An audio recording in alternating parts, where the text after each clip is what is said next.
She was born a slave before America even existed. She watched Philadelphia rise from Wildernes. She personally knew William Penn. She lived through the American Revolution, and when she died, she was over 100 years old. Yet almost no one knows her name. She couldn't read, she couldn't write, but for decades, she remembered everything, every street, every building, every powerful man who shaped early America. Travelers crossing a small river ferry didn't realize it at the time, but the woman collecting their coins was a living archive of American history. This is the story of Alice of Dunk's Ferry, a forgotten woman who outlived a nation and remembered the America we chose to forget. Philadelphia did not yet feel like a city when Alice was born, in the late 1680s. This place was still more promise than reality, a scattering of wooden structures pressed against the edge of a vast wilderness. The Delaware River moved slowly and wide, carrying fog in the mornings and silence at night. Beyond the riverbanks stretched dense forests where wolves howled, panthers prowled, and native Lenape hunters moved through the trees with a familiarity older than any European map. Alice entered the world around 1686, only a few years after William Penn founded the colony of Pennsylvania. America did not yet exist. Even the idea of it was fragile, uncertain, still being argued over in distant rooms by men who had never walked these muddy streets. She was born enslaved. Her parents had been taken from Barbados, brought across the Atlantic as property rather than people. Whether they themselves had been born in Africa or born enslaved in the Caribbean was never written down. Like most enslaved lives, their origins were swallowed by paperwork that recorded ownership but not humanity. Alice would later remember growing up in what she described as a wilderness. This was not exaggeration. Philadelphia in her childhood was a frontier town, raw, unfinished, surrounded by nature that had not yet been pushed aside by brick, iron, and ambition. Indigenous people still lived nearby. Trade routes overlapped with hunting paths. The boundary between settlement and wild land was thin and constantly shifting. Pennsylvania was different from the southern colonies. Slavery existed here, but not yet on the massive plantation scale seen in Virginia or the Carolinas. The institution had evolved slowly across the British colonies, beginning decades earlier as a form of indentured servitude, where Africans were forced to work for years, but sometimes released afterward. By the time Alice was born, however, laws had hardened. Slavery was becoming permanent, inherited, racialized, still. Quaker influence shaped Pennsylvania in quieter ways. William Penn envisioned the colony as a refuge for religious dissenters, for the persecuted, for those seeking a different kind of society. That spirit of tolerance did not end slavery, but it softened some of its edges. Enslaved people were fewer in number here. Conditions, while still brutal, were often less openly sadistic than on the southern plantations. That difference mattered. It shaped Alice's life in ways she could not have articulated, but would one day embody. As a child, she watched the town grow. She saw roads appear where there had only been dirt paths. She saw ships arrive, unload people and goods, then disappear back downriver toward the ocean. She listened more than she spoke. She learned faces, names, routines. She learned how power sounded when it spoke casually, without fear of being challenged. She did not go to school. She would never learn to read or write. But Alice had something else, an extraordinary memory, decades later. People would be astonished by the precision with which she recalled early Philadelphia. Where buildings once stood, who lived where, which paths had been swallowed by time. She remembered before the city remembered itself. When Alice was 10 years old, her childhood ended. She was taken from Philadelphia and sent north along the Delaware River to a place called Dunk's Ferry, a small river crossing not far from the growing town. Today, it would be a short distance. Then, it felt like exile. A ferry had been established there in 1695, carrying travelers, traders, farmers, and officials across the river. Someone was needed to collect tolls, to handle money, to interact with strangers all day long. That someone was a 10-year-old enslaved girl. Her new enslaver was Samuel Carpenter, a wealthy Quaker, a close associate of William Penn, and the first treasurer of the Pennsylvania colony. Carpenter publicly opposed slavery, a contradiction that would define much of Alice's life. He spoke against the institution while owning her within it. At Dunk's Ferry, Alice was positioned at the edge of movement and time. People passed constantly, settlers heading inland, merchants chasing profit, officials shaping laws, soldiers moving toward future wars they could not yet name. They paid their tolls. They waited for the boat, and the girl who took their coins watched them, quietly, carefully, committing a young nation to memory long before it understood what it was becoming. Alice did not know it then, but her life would stretch so long, her memory would reach so far back, that one day people would come not to cross the river, but to listen to her speak. And this was only the beginning. Dunk's Ferry was not a place people stayed. It was a place they passed through. The river dictated everything. At dawn, fog rolled low over the Delaware, swallowing the waterline until the ferry seemed to float in nothingness. By midday, the current carried mud, branches, and sometimes ice, depending on the season. In winter, the cold cut straight through wool and bone. In summer, insects swarmed thick enough to cloud the air. This was where Alice now lived. At 10 years old, she was stationed beside the ferry landing, a small figure entrusted with an adult responsibility, collecting tolls from travelers who wanted to cross the river.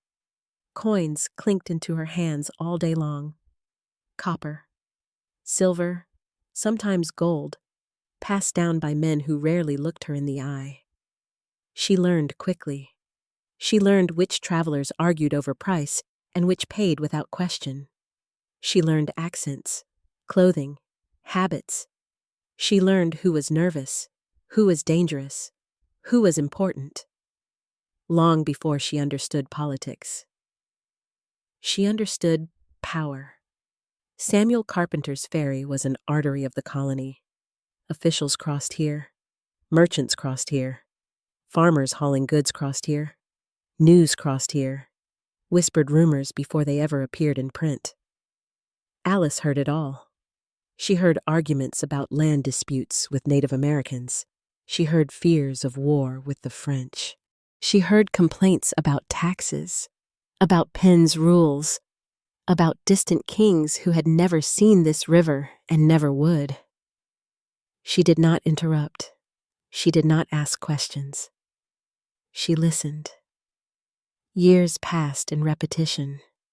The creak of the dock, the splash of the ferry pole, the wind snapping at cloaks. Alice grew taller. Her voice deepened. Her hands grew calloused from cold and work. The river marked time better than any calendar. Unlike plantation slavery, there were no fields to disappear into here, no overseers with whips cracking hourly. Instead, there was something quieter and more insidious, constant visibility. Alice was always seen, always present, always available.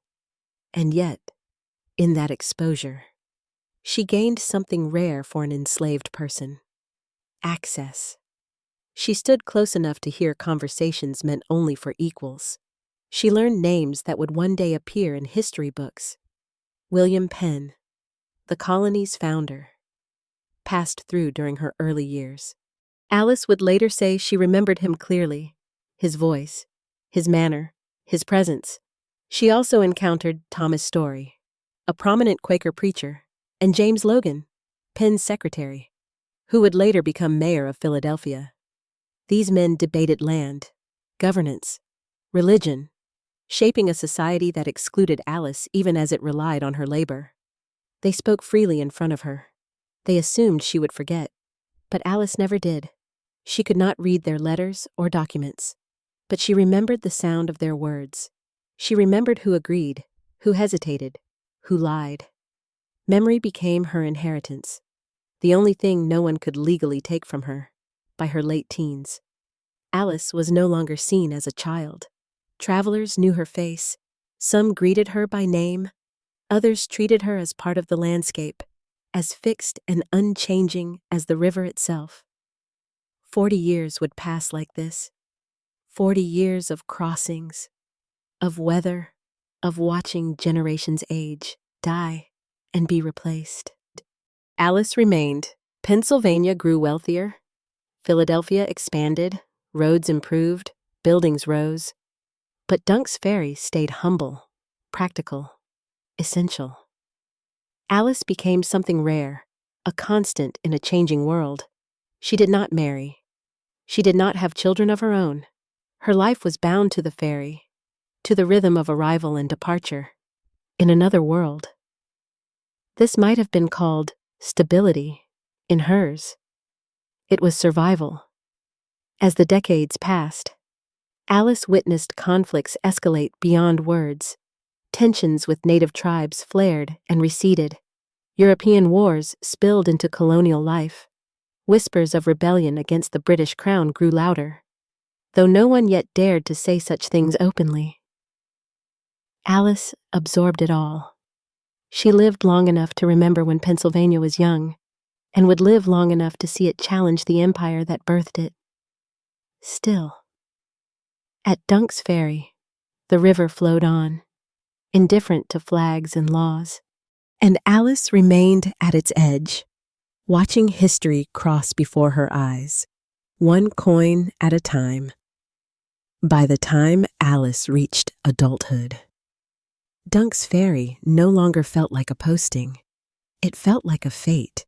She had grown into the role so completely that people stopped questioning her presence. New travelers assumed she had always been there. Older ones barely remembered a time when she wasn't. To them, Alice was part of the crossing itself, like the dock, the rope, the slow grind of the ferry pole against the riverbed. But beneath that stillness, her mind was constantly moving. Alice had learned something essential very early in life. Words disappear, but patterns remain.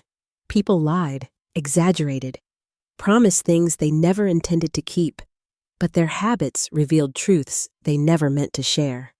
Over decades, she watched the same types of men pass through Dunk's Ferry wearing different coats, speaking in different accents, claiming different loyalties. Power, she learned, always sounded confident, even when it was unsure. She heard Quakers speak of equality while owning human beings. She heard officials praise peace while preparing for conflict. She heard settlers describe the land as empty, while native families still hunted and lived nearby. Slowly pushed farther from the river with each passing year, Alice remembered the early days most clearly. She remembered when Philadelphia had felt fragile, almost temporary, when fires were common, when disease spread quickly through cramped wooden buildings, when survival depended less on law and more on cooperation. She remembered seeing William Penn before age and illness weakened him, remembered his calm voice, his certainty that this colony could be something different. Penn died in 1718. Alice outlived him by more than 80 years. She also outlived many of the men who shaped Pennsylvania's early expansion.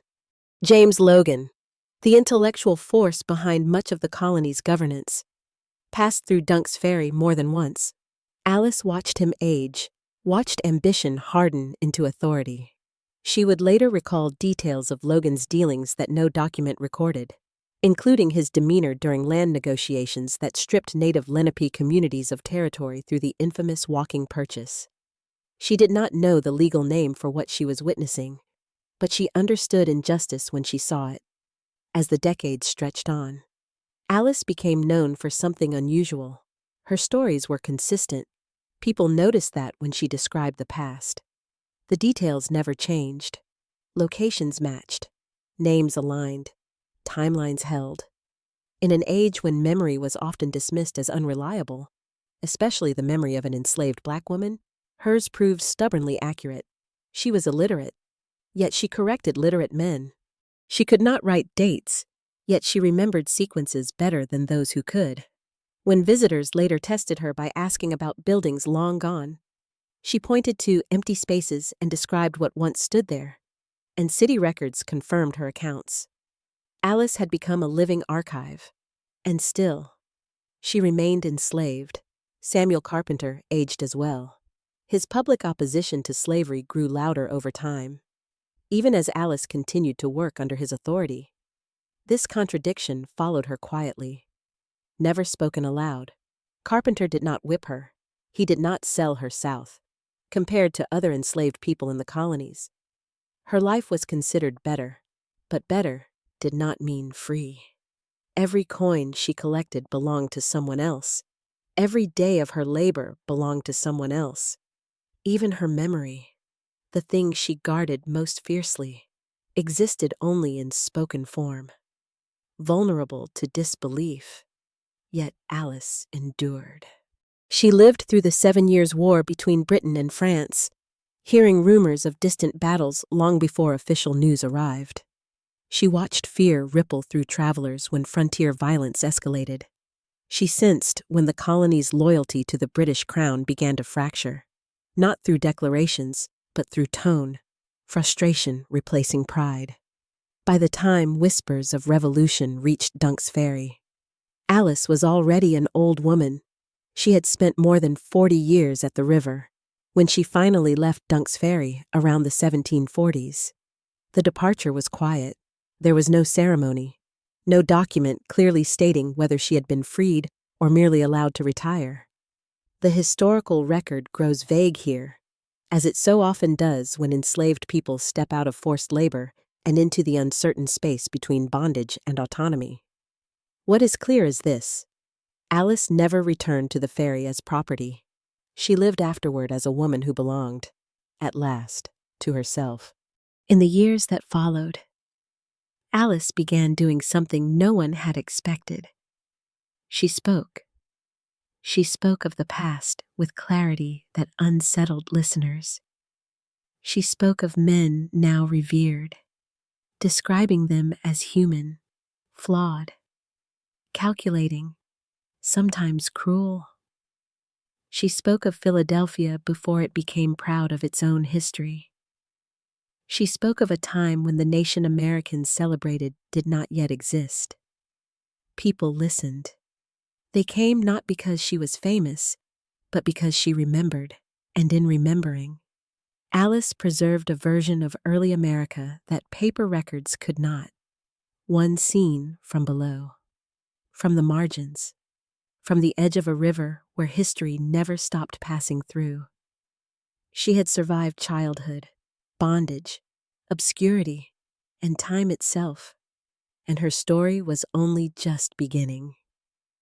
Alice was 10 years old when she was removed from Philadelphia.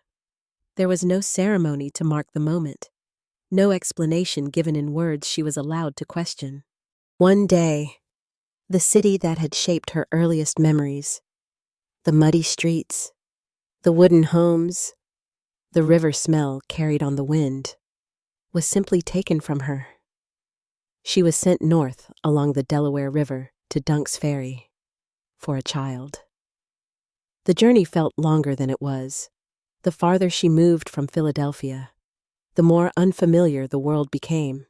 The buildings thinned, the sounds changed, the constant murmur of a growing town faded into open air, water, and trees. Dunk's Ferry was smaller, quieter, and more exposed. The ferry itself was nothing grand, a practical crossing point where travelers paid to be moved from one side of the river to the other. There were no walls, no protection from weather, no separation between work and life. The river decided everything. When it ran calm, business flowed.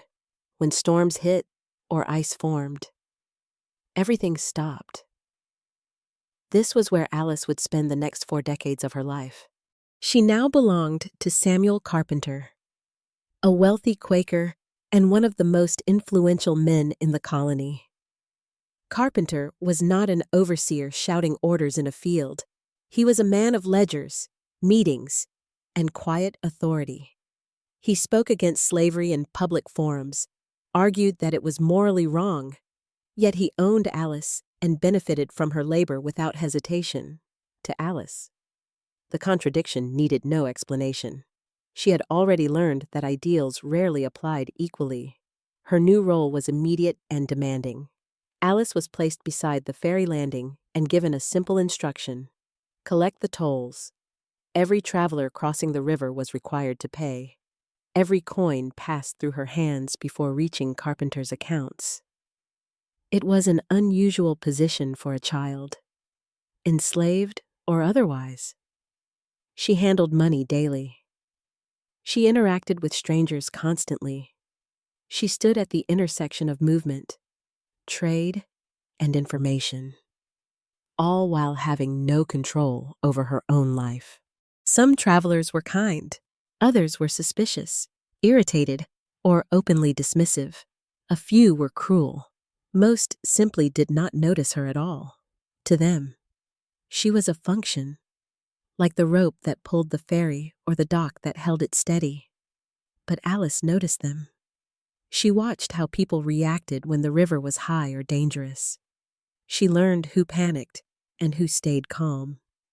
She recognized which men were accustomed to being obeyed and which carried insecurity beneath their authority. She began to understand something important. People revealed themselves most clearly when they believed no one important was listening. At Dunk's Ferry, Alice was never considered important. She was small. She was black. She was enslaved. She was assumed to be forgettable. That assumption would prove to be one of the colony's quietest mistakes. As seasons passed, Alice's days fell into rhythm: morning fog, afternoon crossings, evening silence broken only by insects and water. Winters were brutal. Cold stiffened her fingers until counting coins became painful. Summers were relentless, heat pressing down with no shelter. There was no childhood left to her, no schooling, no play. But there was observation. Alice memorized faces and patterns. She noticed how often the same men returned: merchants expanding their routes, officials enforcing new rules, settlers pushing farther inland. She noticed how native presence along the river slowly diminished. Not through dramatic battles, but through absence. Less hunting, fewer canoes, quieter woods.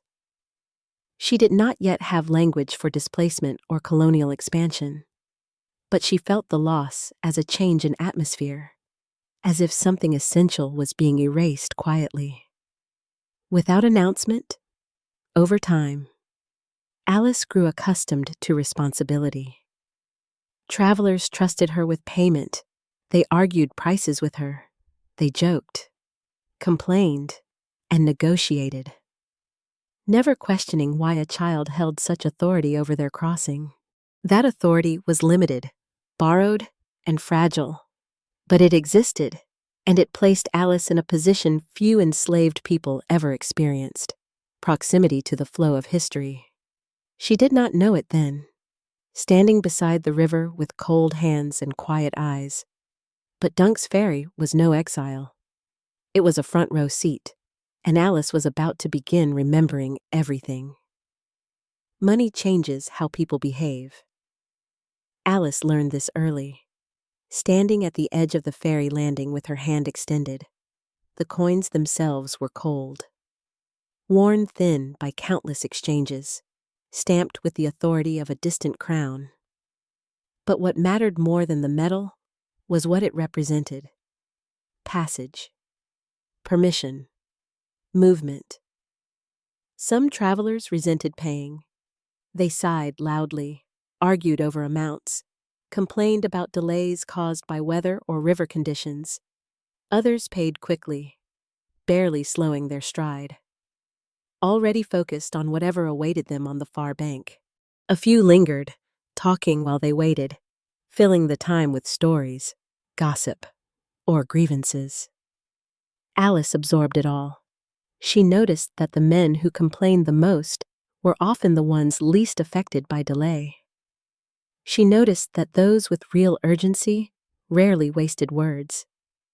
She noticed how officials spoke differently when they believed themselves among peers, and how their voices softened or sharpened depending on who stood nearby. No one measured their language around her. They spoke as if she were invisible. Through these fragments, Alice began assembling an understanding of the world far beyond Dunk's Ferry. She learned which families were gaining land and which were losing it. She heard rumors of new laws before they were enforced. She sensed tension between settlers and native communities long before violence erupted. The ferry was a crossroads not just of people, but of information. As Alice grew older, her presence became familiar. Travelers recognized her face even if they did not know her name. She became a fixture, reliable, quiet, unchanging. Some spoke to her directly, asking about the river's mood or the weather ahead.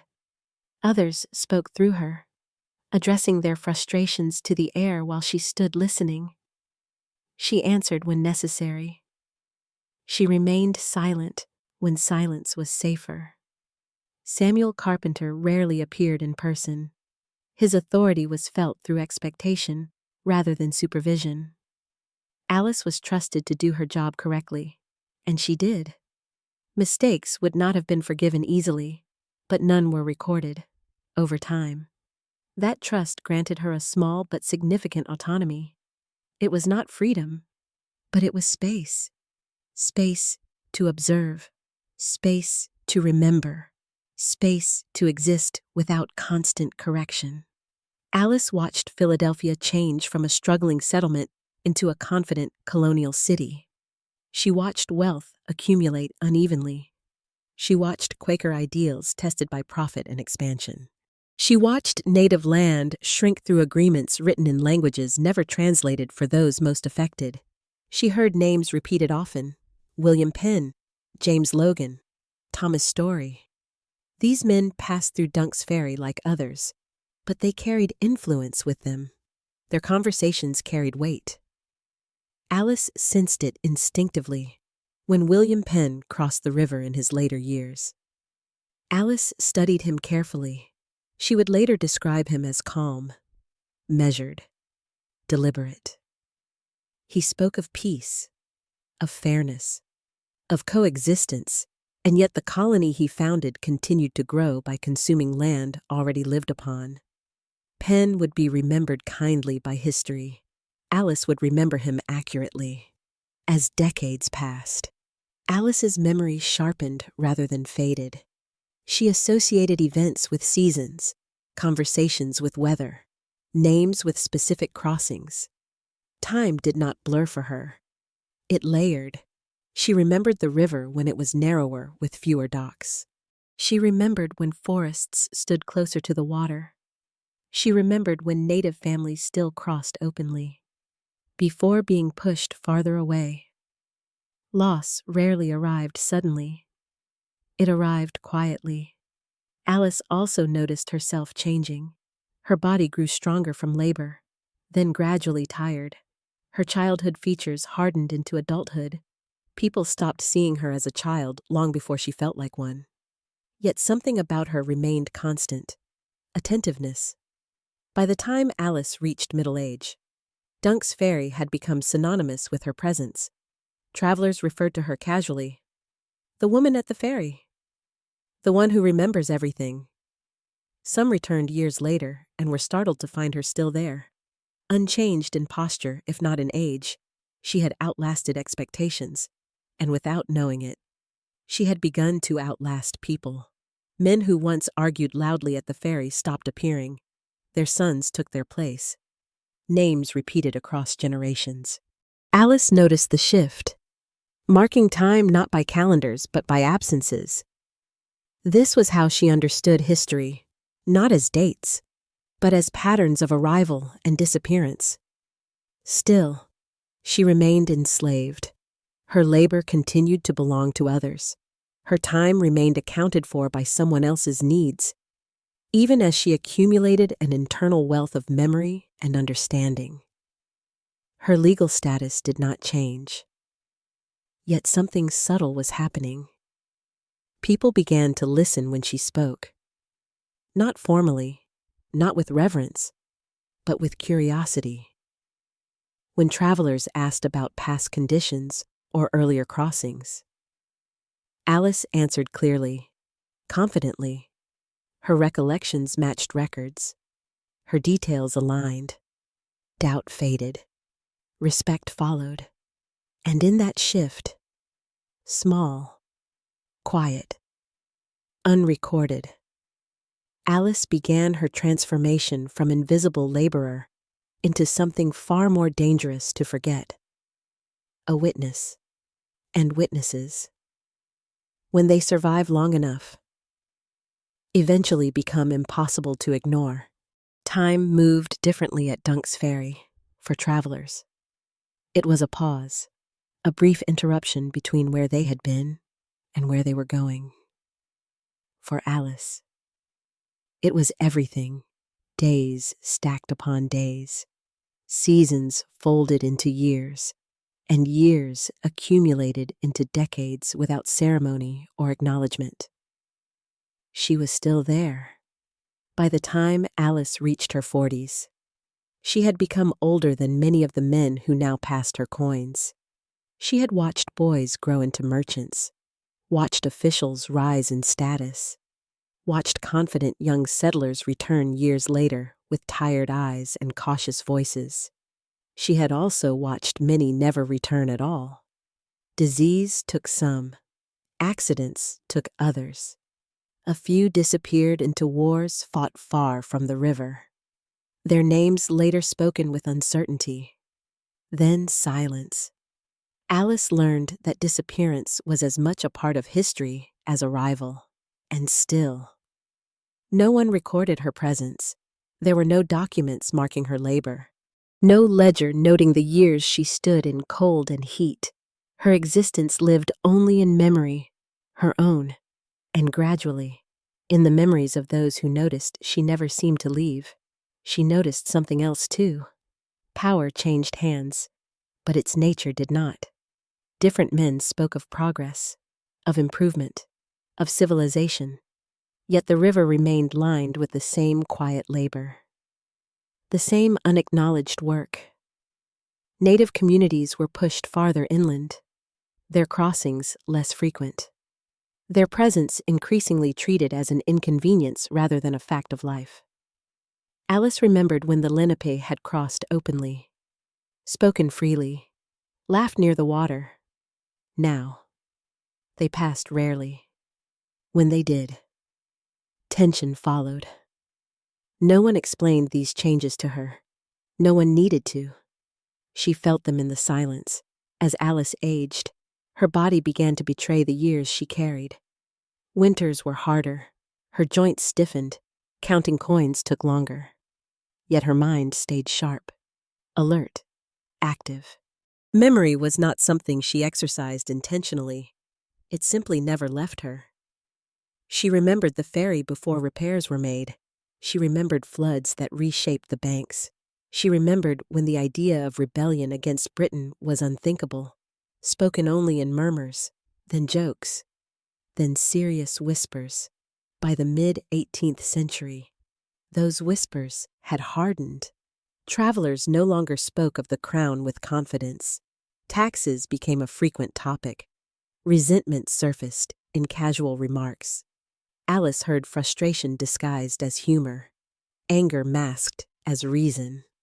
The colony's relationship with Britain was changing, and she could feel it without understanding its final shape. She had lived long enough to sense when a world was preparing to break. And then, quietly, her life at Dunk's Ferry ended. There was no recorded date, no formal announcement. At some point in the 1740s, Alice stopped collecting tolls. She stopped standing at the river's edge each morning. Whether Samuel Carpenter formally freed her, allowed her to retire, or simply no longer required her labor is unclear. History did not consider it important enough to clarify. What matters is this: Alice left the ferry. She was no longer bound to the crossing that had defined her life for 40 years. She lived afterward in circumstances that suggest freedom, modest, uncertain, but no longer enslaved in practice. The chains that had shaped her childhood and adulthood loosened without fanfare. Freedom did not arrive dramatically. It arrived quietly. Alice did not suddenly gain wealth, property, or protection. She gained something subtler: control over her days, the ability to speak without asking permission, the right to remember out loud. As she entered old age, something unexpected happened. People began seeking her out. They came not because she was powerful, but because she was accurate. Alice could describe Pennsylvania before it knew itself. She could speak of William Penn not as a statue, but as a man. She could recall buildings that no longer stood, roads that had vanished, agreements that had been conveniently forgotten. Her memory filled gaps left by official history. Isaiah Thomas, a newspaper editor and later founder of the American Antiquarian Society, would eventually record Alice's life after her death. He spoke to those who had known her, who had listened to her, who trusted her recollections. They described a woman who lived honestly, moderately, and with quiet dignity. Alice never exaggerated. She did not dramatize. She simply told what she had seen, in an era obsessed with written records. Alice stood as proof that memory, especially the memory of those excluded from power, carried truths paper could not hold. She had survived childhood enslavement, decades of unacknowledged labor, and the slow erasure of entire communities around her. And now, as an old woman, she was doing something radical. She was remembering aloud. The ferry was behind her. The river still flowed. And Alice, against all odds, had outlived the world that once defined her. But the nation she had watched grow was only beginning to understand what it owed to those it never thought to record. And Alice was still alive to tell it, long before anyone thought of Alice as old. She became indispensable. At Dunk's Ferry, routines formed around her presence. Travelers arrived expecting to see her. Merchants timed their crossings knowing she would be there. Even delays felt different when Alice was absent for a moment, as if the river itself had paused. She no longer needed instruction. By her 20s, Alice ran the toll collection with quiet authority. She knew the rates without being told. She knew when to insist on payment and when an argument would slow everything down. She knew how to read impatience, fear, and entitlement before a word was spoken. The ferry was a small operation, but it carried the weight of a growing colony. Roads fed into it from multiple directions. Goods passed through it before reaching markets. Officials crossed it while enforcing laws that reshaped lives they would never see again. And Alice stood at the center of it all. She was no longer just observing history. She was facilitating it. Travelers spoke openly near her, often assuming that her presence carried no consequence. They discussed land purchases, legal maneuvers, disputes with native tribes, and business opportunities farther inland. They complained about Quaker restrictions. They speculated about British intentions. They joked about politics they did not yet fear. Alice listened with the patience of someone who had nowhere else to be. Over time, she began to understand that the ferry was not neutral ground. It was a threshold, a place where decisions became actions. On one side of the river, plans were made. On the other, those plans were executed. She watched men cross full of ambition and return months later altered by reality. She saw optimism erode into calculation. She saw generosity narrow into self-interest. And she remembered who they had been before. Her memory became layered, precise. She associated people with moments. A man arguing over tolls before becoming wealthy.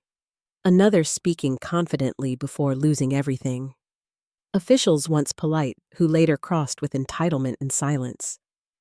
Alice did not judge them aloud, but she cataloged them. She also learned restraint. Some things were not safe to repeat. Some truths needed time before they could be spoken without consequence. Enslavement had taught her that survival depended on knowing when silence was protection. Still, she found subtle ways to assert herself. When travelers exaggerated the past, Alice corrected them calmly.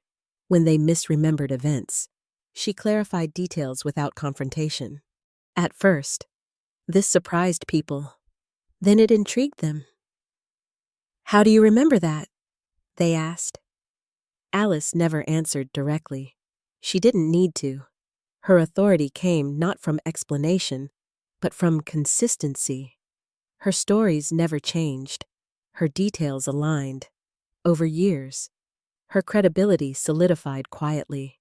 Without announcement, she had become something rare in colonial America, a trusted black witness. Yet the contradiction remained. She was entrusted with money, information, and responsibility, but not with her own freedom. Her labor still belonged to Samuel Carpenter. Her days were still not hers to choose. The ferry depended on her, but she remained legally invisible. Carpenter himself embodied the colony's moral tension. He argued publicly against slavery, supported Quaker efforts toward reform, and maintained a reputation for moderation. At the same time, he benefited directly from Alice's unpaid labor for decades. Alice understood this without bitterness. She had long since learned that ideals often moved slower than lives.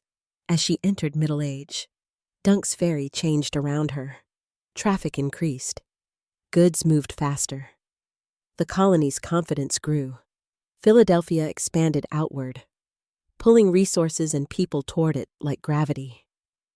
Alice remained anchored. She watched native crossings diminish further.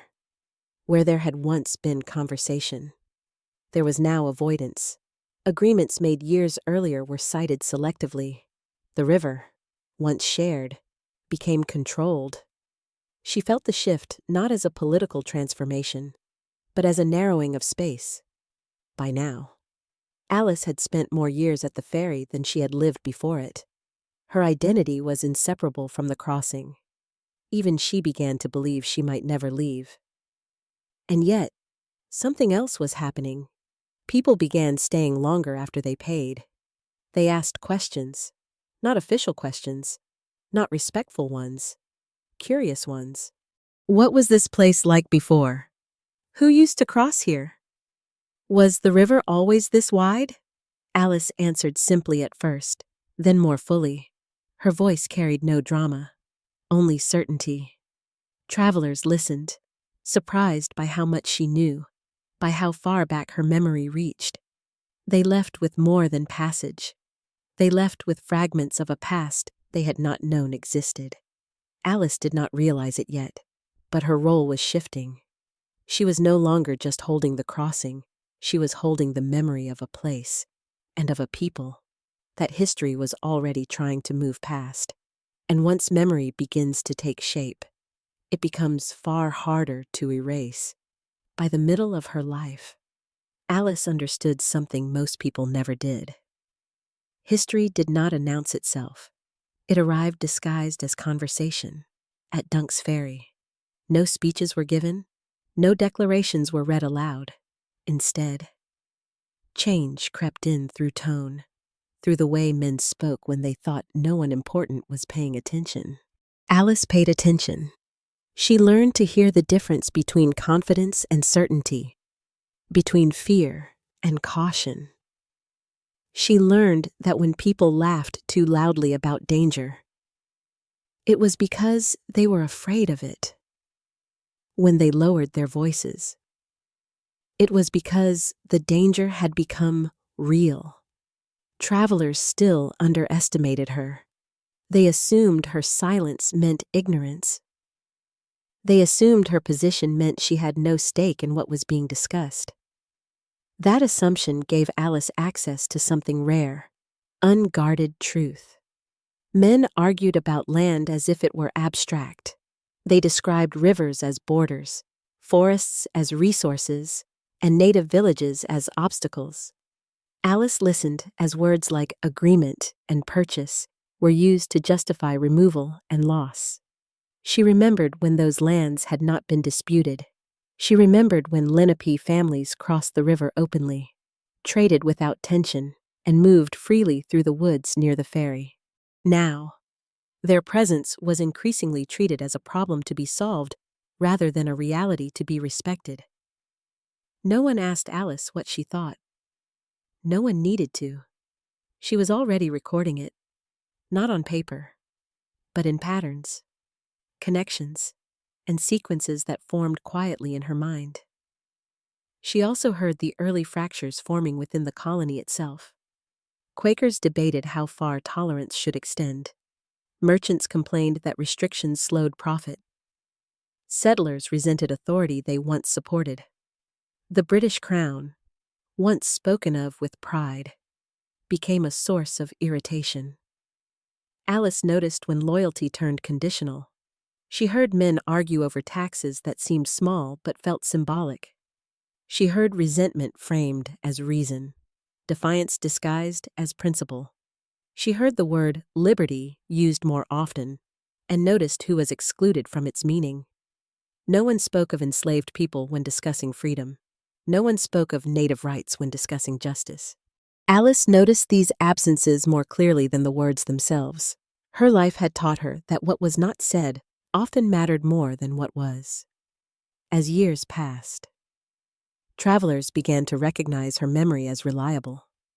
They tested her without admitting it, asking about earlier crossings, older conditions, names from decades past. Alice answered calmly.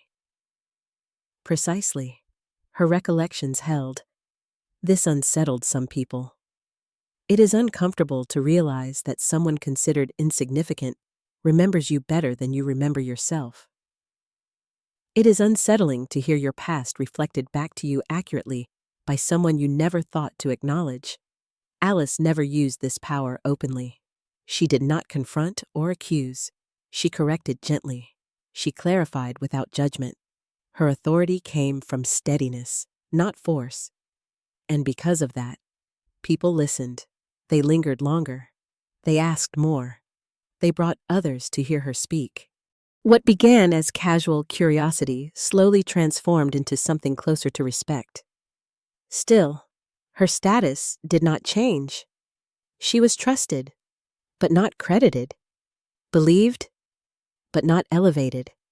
Heard, but not recorded. Her existence continued to live in the margins. Samuel Carpenter grew older.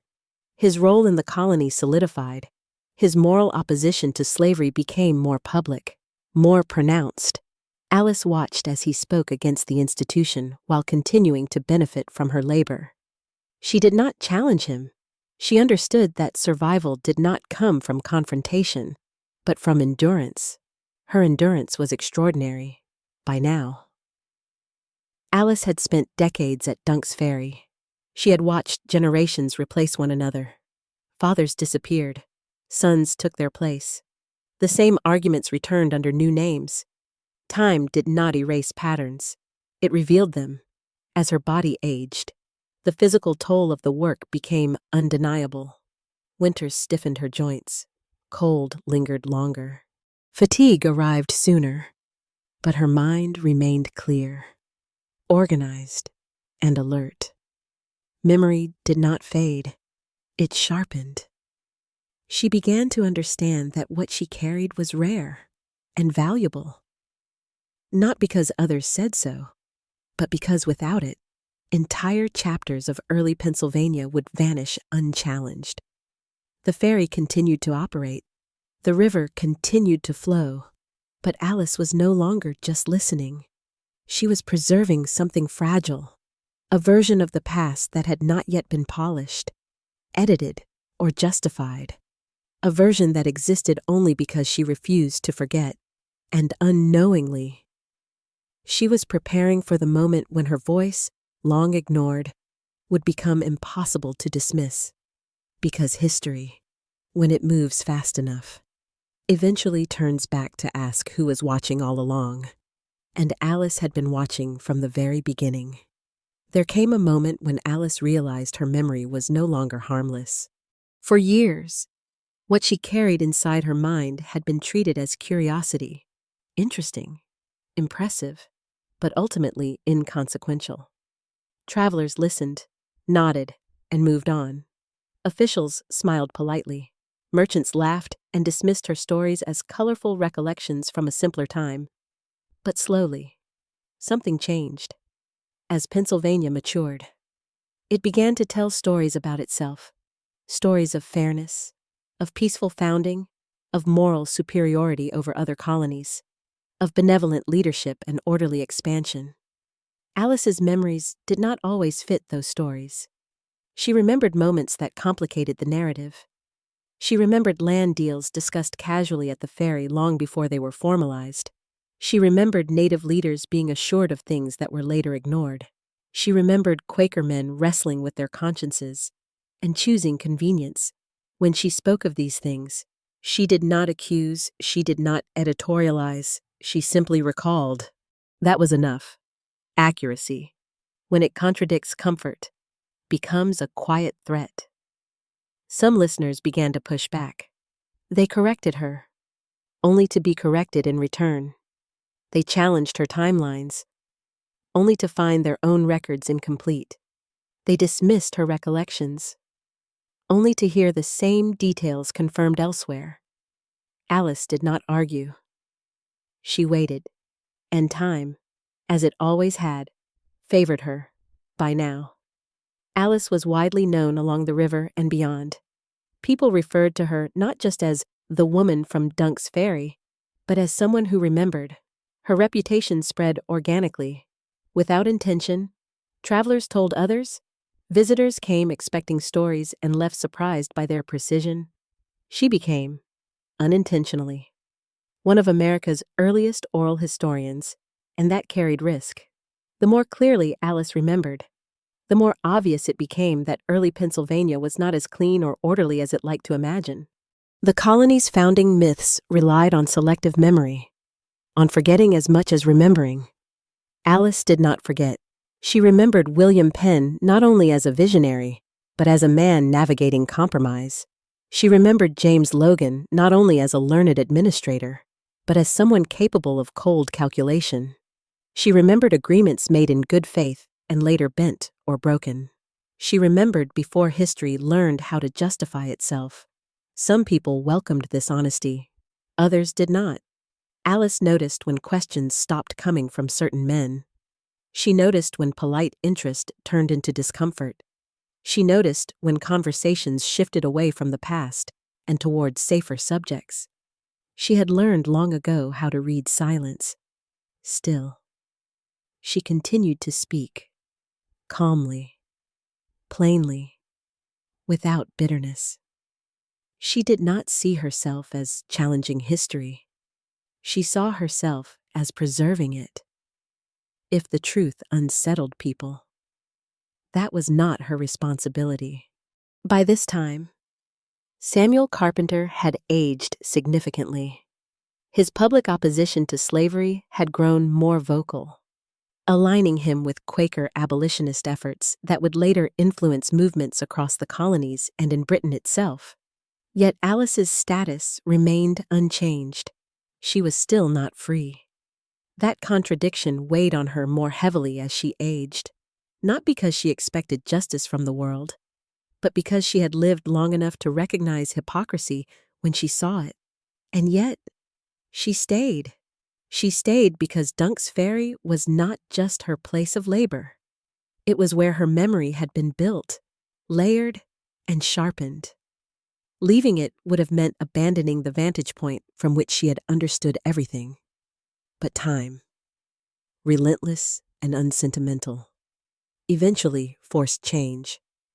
Her body could no longer tolerate the work. Cold lingered longer in her bones. Fatigue did not fade with rest. Counting coins became slower, more painful.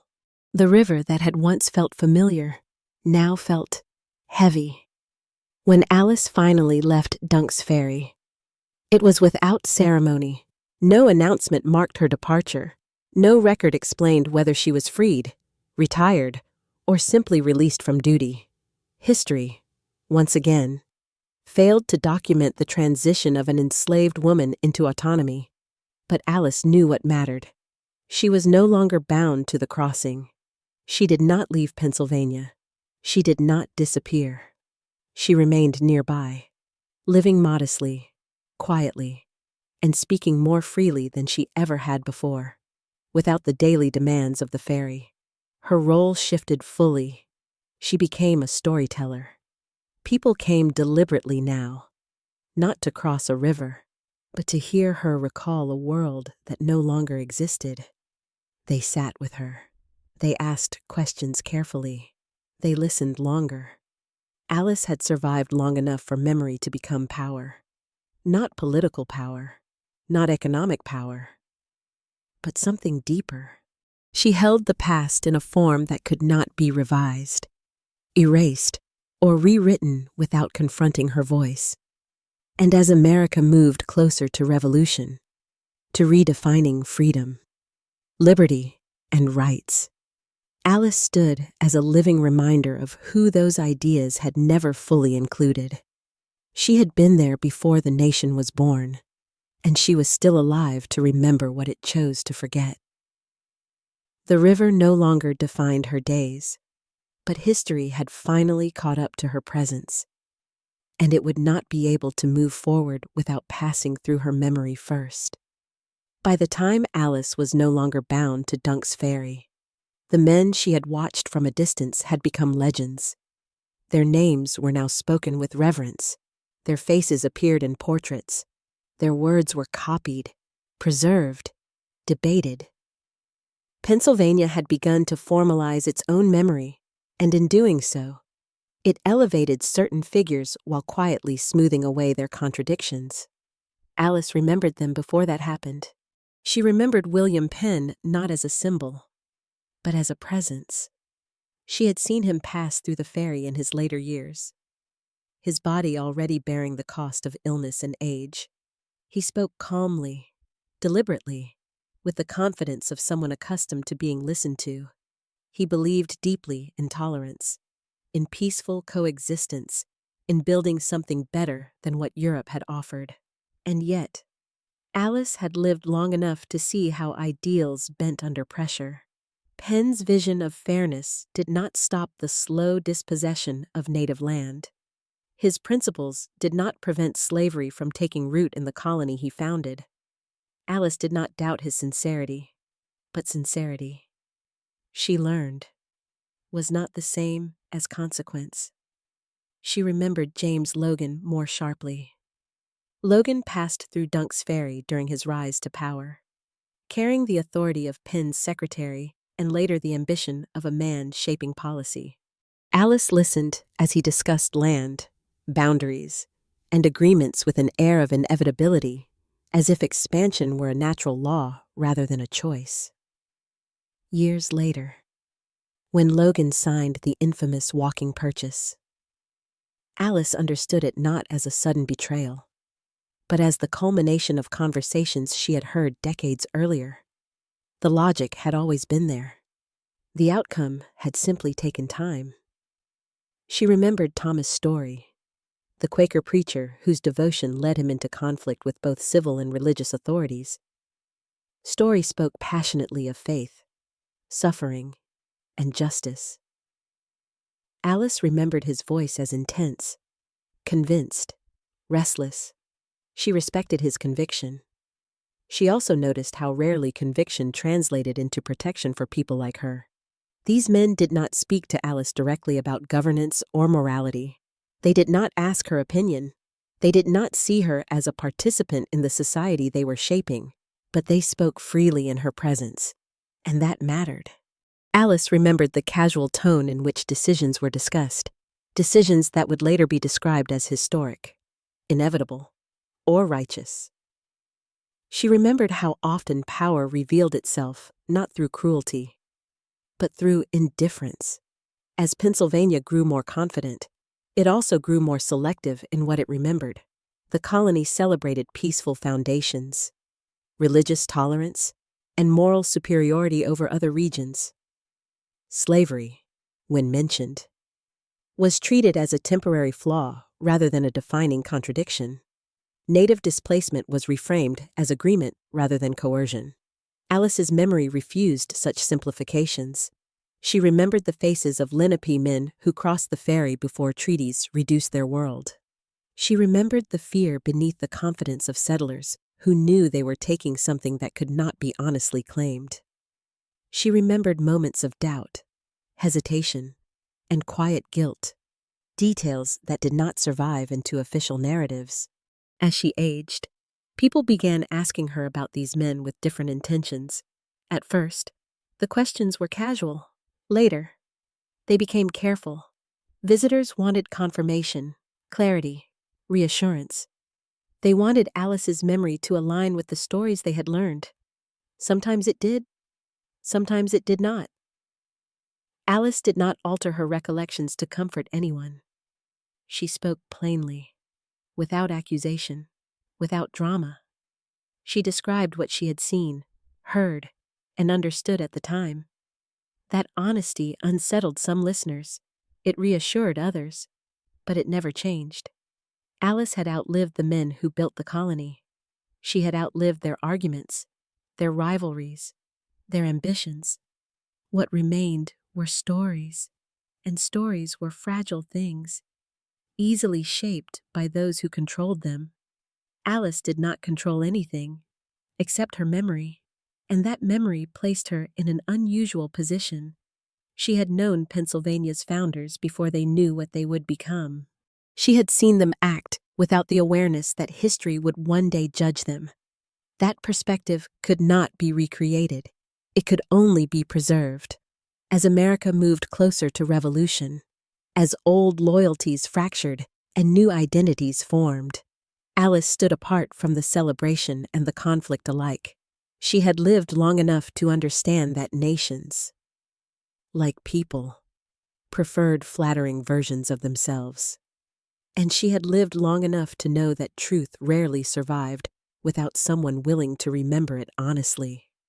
The men who built Pennsylvania were being immortalized. Alice, who had watched them do it, remained mortal, aging, quiet, and increasingly sought out. History was beginning to turn toward her, not because it wanted to honor her, but because it needed her, and Alice, whether the nation was ready or not, was prepared to speak. Alice had already lived an entire lifetime before America decided to become a nation. By the time the first tremors of large-scale conflict reached Pennsylvania, she was an old woman by any reasonable measure. Her hair had thinned, her body moved more slowly, but her mind remained precise, anchored in decades of observation that allowed her to recognize patterns long before others named them. War, she had learned, always announced itself quietly. Long before declarations or mobilization. There were changes in behavior. Voices tightened. Conversations shortened. Travelers arrived tense and left distracted.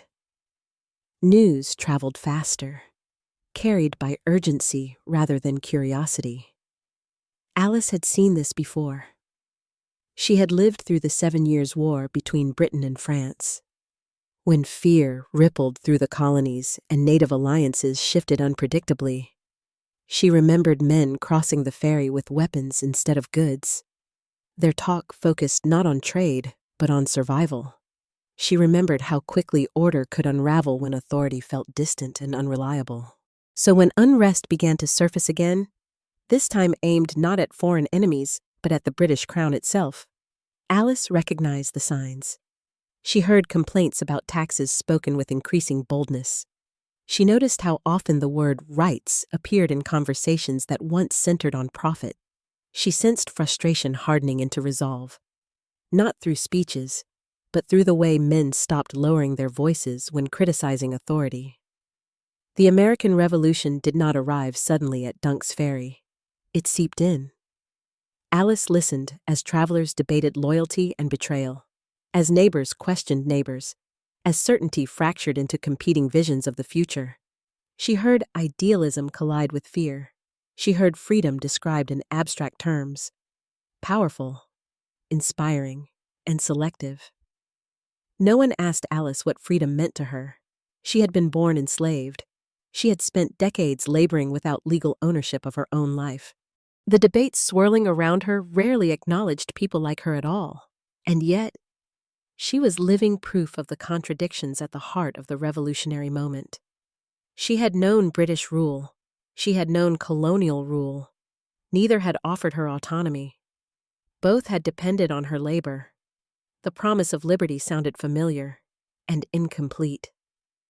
Still, Alice did not dismiss what was happening. She had learned to respect the force of ideas, even when they excluded her. She watched as revolutionary sentiment intensified, as allegiances hardened, and as violence became not just possible, but acceptable. Philadelphia transformed. The city that had once felt fragile and uncertain now pulsed with urgency. Meetings multiplied. Militias formed. News from distant battles arrived frequently, often distorted by rumor before being corrected by time. Alice remained close enough to hear it all. She heard fear when the British seemed strong. She heard confidence when victories were reported. She heard despair when losses mounted. Through it all, she remained grounded in perspective few others had. She had seen empires rise and fade before, not fully, not completely, but enough to know that no political order was permanent.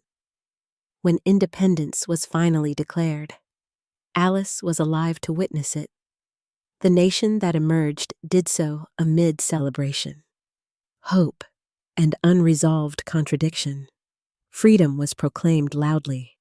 Even as slavery persisted, equality was celebrated, even as entire populations remained excluded. Alice did not expect acknowledgement. She had long since accepted that history did not reward endurance fairly. Instead, she watched. She watched the United States come into existence not as an abstract idea, but as a lived process, messy, uneven, and incomplete. She saw how quickly revolutionary ideals were institutionalized, how rapidly power reorganized itself around familiar structures. The flags changed. The hierarchies largely did not. And yet, something meaningful had shifted. The language people used was different. The justifications for authority were different. The idea that power could be questioned openly had taken root. Alice sensed that this mattered, even if its benefits would not reach her immediately. She lived long enough to see Pennsylvania abolish slavery in 1780, becoming one of the first states to do so. For Alice, this was not a sudden liberation. Her daily life had already moved toward practical freedom years earlier, but the symbolism mattered. It mattered that the law finally acknowledged what her life had demonstrated all along, that enslavement was not inevitable, not natural, not justifiable by this time. Alice was widely regarded as a fixture of memory. People sought her out not just for stories of colonial days, but for her recollections of revolution. She had seen the nation before it had a name. She had watched it struggle into being. Few others could say the same. She spoke calmly of battles and debates, of fear and hope, of promises made and promises deferred.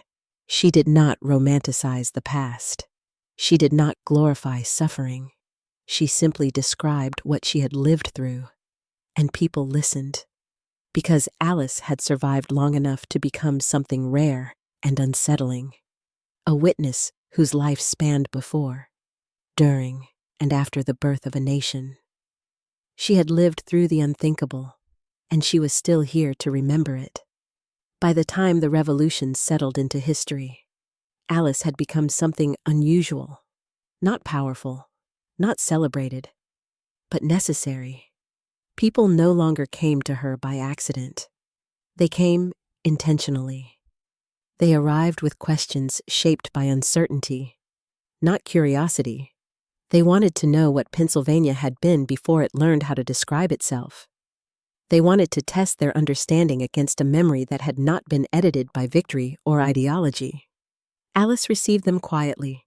She did not dramatize her past. She did not elevate herself within it. She spoke the way someone speaks who has nothing to prove and nothing to gain. Her authority came from longevity, not insistence. She remembered Philadelphia when it was fragile and unsure. She remembered a time when no one knew which ideas would survive and which would collapse. She remembered when the future was still negotiable. That perspective carried weight. Many who listened to her were younger than the nation itself. They had grown up with independence as a given. With patriotic language already settled into place, Alice's memories disrupted that certainty. She reminded them that the past had been uncertain, contingent, and shaped by decisions that could have gone differently. She also reminded them, sometimes without saying so directly, that the freedom they celebrated had not arrived evenly. Alice spoke of the revolution without resentment, but also without illusion. She described enthusiasm alongside fear, courage alongside hesitation. She described how liberty had been discussed passionately while entire groups remained unmentioned. She did not need to accuse. Her existence did that work for her. She was a woman who had been born enslaved before America existed, who had lived long enough to see it abolish slavery in her state, and who had done so without ever being central to its story. That contradiction was impossible to ignore once noticed. As Alice aged further, the physical signs of time became unavoidable. Her eyesight weakened, her movement slowed, her hands trembled occasionally, yet her memory remained intact, precise, ordered, and reliable. She could still describe where buildings once stood. She could still trace the paths that had vanished beneath newer roads. She could still identify changes that others assumed were natural progress. She remembered what had been replaced, and who had been displaced.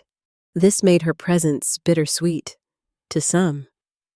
She represented continuity, a reassuring link to origins, to others.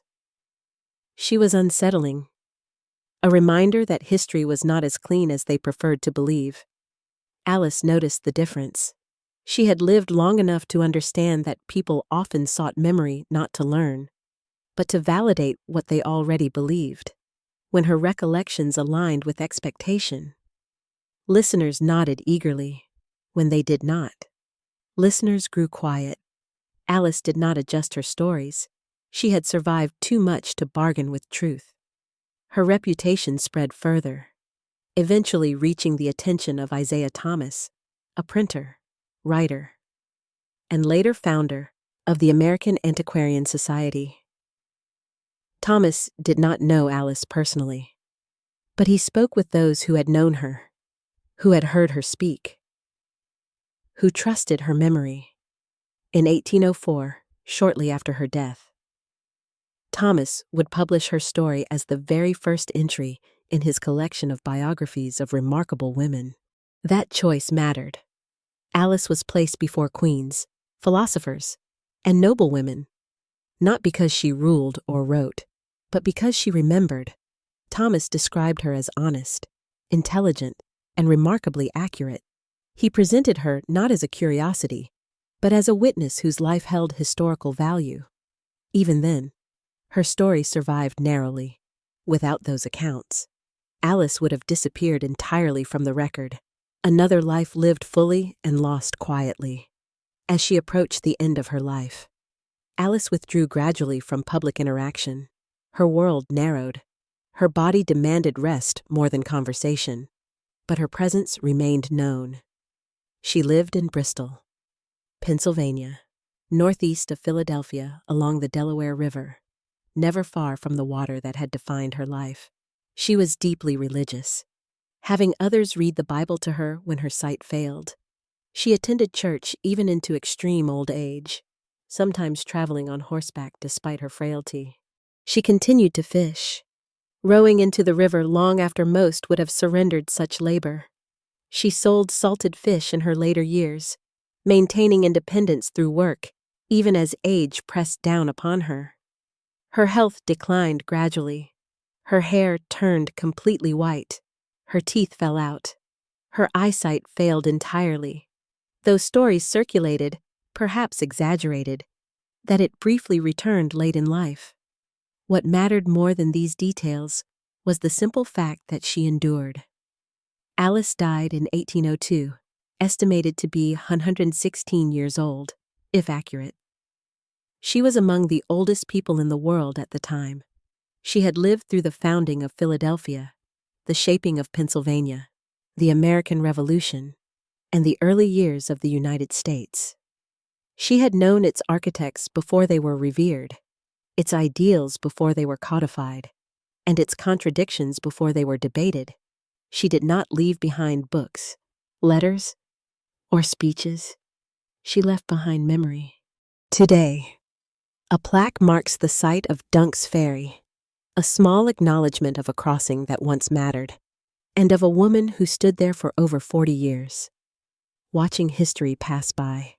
Alice was never meant to be remembered, but she remembered everything, and because of that, the past could not erase her entirely. She stood at the edge of a river and watched a nation come into being.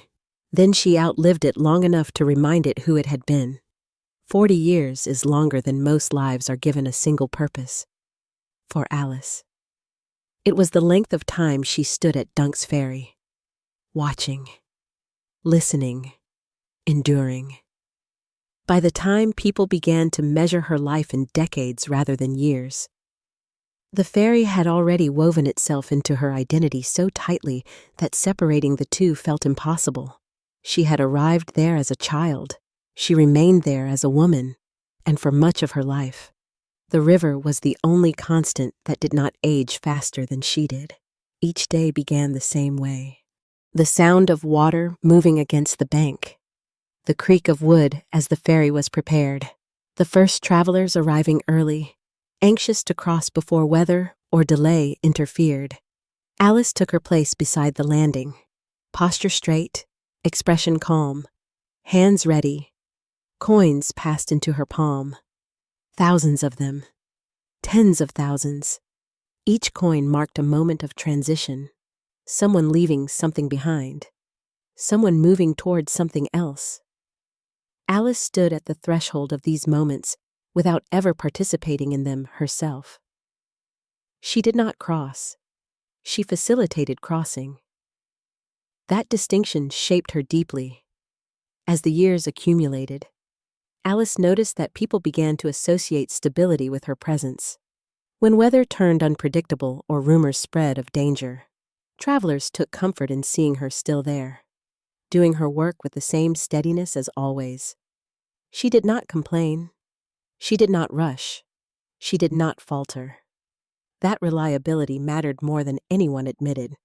In a world still uncertain, still forming, the ferry and Alice represented order. But order came at a cost. Winter after winter. Cold carved itself into her body. Her fingers numbed. Her joints stiffened.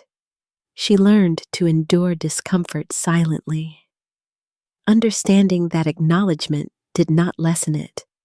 Summer brought different challenges. Heat pressed down relentlessly. Insects swarmed. Tempers shortened. Travelers became impatient, irritable, careless with words. Alice absorbed their frustrations without response. Her endurance became invisible because it was constant. As decades passed, Alice aged in place while the world moved around her. She watched roads improve. She watched travel become faster. She watched Dunk's Ferry shift from frontier necessity to established infrastructure. Yet her role remained unchanged. She was still enslaved, not in the dramatic, violent way often depicted elsewhere, but in the quieter, equally binding form of ownership that denied her choice. Her time was not hers. Her labor was not hers. Even her reputation did not belong to her. Still, something subtle occurred as the years went on. People began to speak of her with familiarity that bordered on respect. They referred to her as if she were part of the ferry's operation rather than someone beneath it. Some asked her opinion on the river's mood or the likelihood of delay. They trusted her judgment.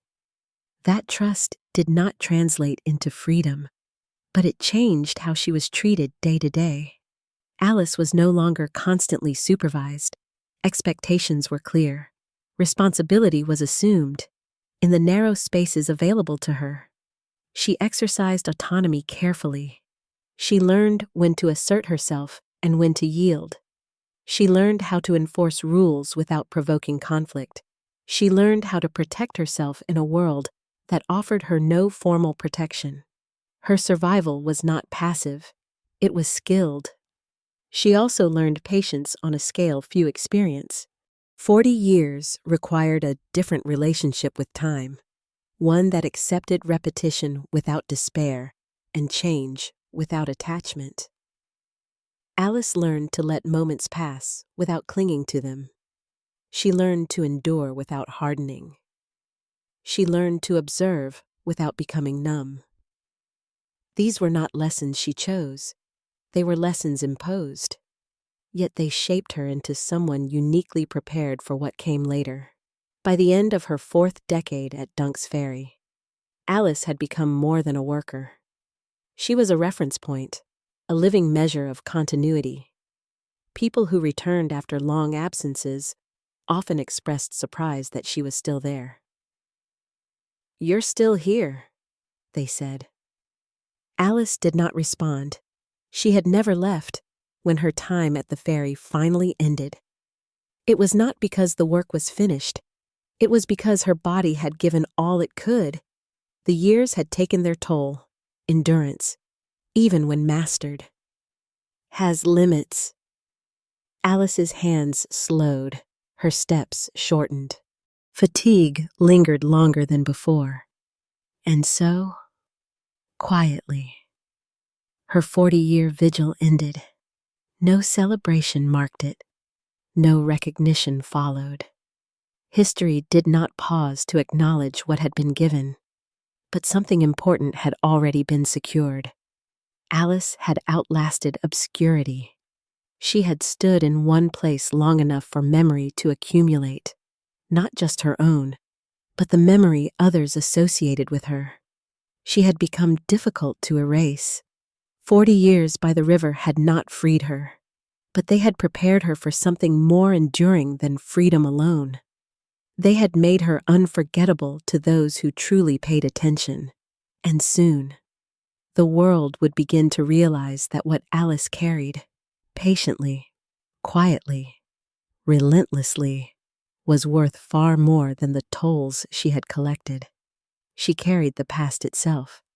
If Alice had left Dunk's Ferry earlier, the place would have faded into just another crossing on the Delaware. But because she stayed, because she remained when almost everything else changed, the ferry became something more. It became a mirror of time itself. People often imagine history as movement, wars, revolutions, migrations, borders shifting. But Alice learned that history is just as much about what stays still. While towns expanded and ambitions grew louder, Dunk's Ferry remained a narrow point where progress had to slow down. Everyone had to wait. At the river's edge, wealth meant less. Titles mattered less. Urgency was equalized by water and weather. Storms did not care who you were. Ice did not respect authority. And so, for a few moments, every traveler stood in the same place, coins in hand, eyes on the current. Alice watched how they handled that pause. Some paced, restless and irritated, offended by delay. Others relaxed, suddenly talkative. A few grew reflective, staring out at the river as if it reminded them of something they could not name. She saw men who ruled their households become impatient children when crossing was delayed. She saw poor farmers show more grace than wealthy merchants over time. Alice learned that character revealed itself most clearly when control was briefly removed. The ferry exposed people. It also exposed change. Alice remembered when traffic was light, when crossings were infrequent and cautious. Over the years, movement increased, trade intensified. The rhythm of the colony accelerated. What had once been a frontier crossing became part of an expanding network of commerce and power. With that change came pressure. Merchants complained more aggressively. Officials demanded efficiency. Delays that were once accepted became intolerable. Alice felt this shift not as policy, but as tone, impatience replacing cooperation. And still, the river did not change. That constancy shaped Alice's understanding of time. She did not measure her life by milestones or achievements. She measured it by repetition and contrast, by watching the same place absorb the weight of different eras. She remembered when Dunk's Ferry felt temporary, a solution for a young settlement. Now it was infrastructure, expected and taken for granted. Alice herself followed the same arc, once noticed, later assumed, yet invisibility, she discovered, had its own power, because people no longer noticed her. They stopped performing. They spoke freely. They argued honestly. They revealed themselves without caution. Alice learned more from these unguarded moments than any book could have taught her. She learned that progress often disguised loss, that expansion required forgetting, that those who benefited most were often least aware of the costs.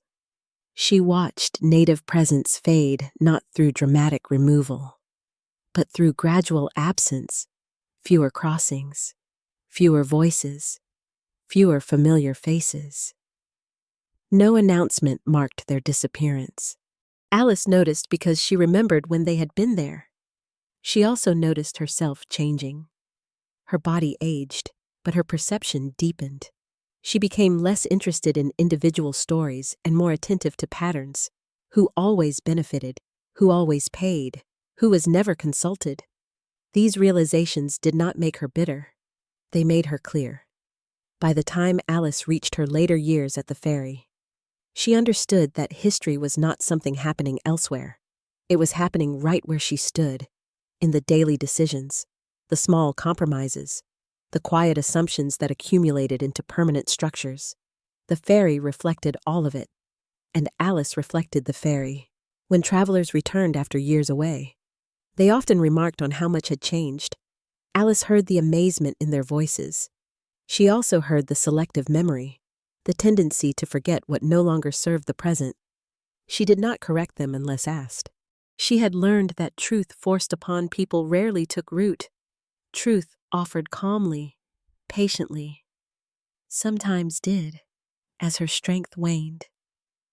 Alice began to sense that her time at the ferry was nearing its end, not because she was told so, but because her body signaled it. Endurance, even when practiced for decades, eventually demands rest. She felt no panic. She had lived long enough to understand that endings were not failures. They were transitions, like crossings. When Alice finally stepped away from Dunk's Ferry, she left behind more than a workplace. She left behind a fixed point in time that had allowed her to see change clearly.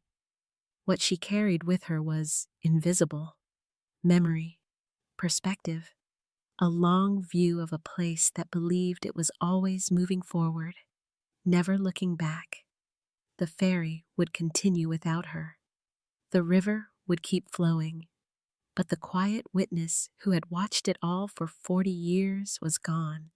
And only then did people begin to realize how much of the past had been standing beside them the entire time. When Alice left Dunk's Ferry, the crossing continued as it always had. The river still flowed. The ferry still carried travelers from one bank to the other. Coins still changed hands. To most people, nothing seemed different. The machinery of daily life rarely pauses to acknowledge who has been holding it together. But something essential was gone. For 40 years, Alice had been the human constant at a place defined by movement. She had been the one presence that did not rotate, replace, or vanish. And only in her absence did people begin to notice how much of their sense of continuity had rested on her. Some travelers asked about her. "Where is the woman who used to be here? What happened to the one who knew everything about this place?" There were no clear answers. Alice's departure had been quiet, undocumented, unannounced. Like so many transitions in her life, it slipped past the official record without explanation. Yet memory does not need paperwork to persist. Those who had spoken with Alice remembered her voice. They remembered her accuracy. They remembered how she could describe a past that no longer existed with unsettling clarity. And slowly, stories about her began circulating independent of her presence. She had become a subject of memory herself. Away from the ferry, Alice's life grew smaller in scale but not in significance. She lived modestly, near the Delaware River, never straying far from the water that had shaped her existence. Her days were no longer governed by tolls and schedules. For the first time in her life, time unfolded without someone else's immediate demand. This freedom was subtle. It did not arrive with wealth or recognition. It arrived as quiet autonomy, choosing when to speak, when to rest, when to work, after decades of labor defined by others. This control mattered deeply. Alice continued to work. Work had always been her means of survival and dignity. In her later years, she fished in the Delaware, rowing out even when age made the task difficult. She salted and sold fish, sustaining herself through effort rather than charity. Independence, once delayed, was fiercely protected. She also became more openly reflective, without the constant noise of travelers and river traffic. Alice spoke more deliberately about the past. People sought her out now, not by accident, but by intention. They came to listen. They sat with her longer. They asked careful questions. She answered honestly. Her recollections did not soften with age. They sharpened. She could still point out where buildings once stood, where roads had changed course, where agreements had been made and later ignored. Her memory functioned like a map layered over the present, revealing what had been built on top of what. In a young nation eager to define itself, Alice represented an uncomfortable truth. The past was closer than people wanted to admit. She was living proof that history was not distant or abstract. It was embodied. It had a voice, and it did not always align with the stories being told. As Alice aged, her physical strength declined steadily. Her eyesight weakened, eventually failing entirely. But blindness did not diminish her influence. She had never relied on written records. Her authority had always come from recall, from coherence, from consistency, even without sight. She remembered. She had others read the Bible to her. Faith became a source of grounding, not escape. She attended church when her body allowed, sometimes traveling on horseback even in advanced age. Her presence, elderly, composed, deeply attentive, made an impression. She was no longer just a witness to history. She was a reminder of endurance. By the end of the 18th century, Alice had lived longer than most people could imagine. She had outlasted empires, ideologies, and individuals who once seemed permanent. She had watched Pennsylvania grow from a precarious settlement into a confident state. She had watched America come into being, imperfect, ambitious, unresolved, and she had done so without ever being fully included in its promises. Alice did not express resentment about this. She expressed clarity.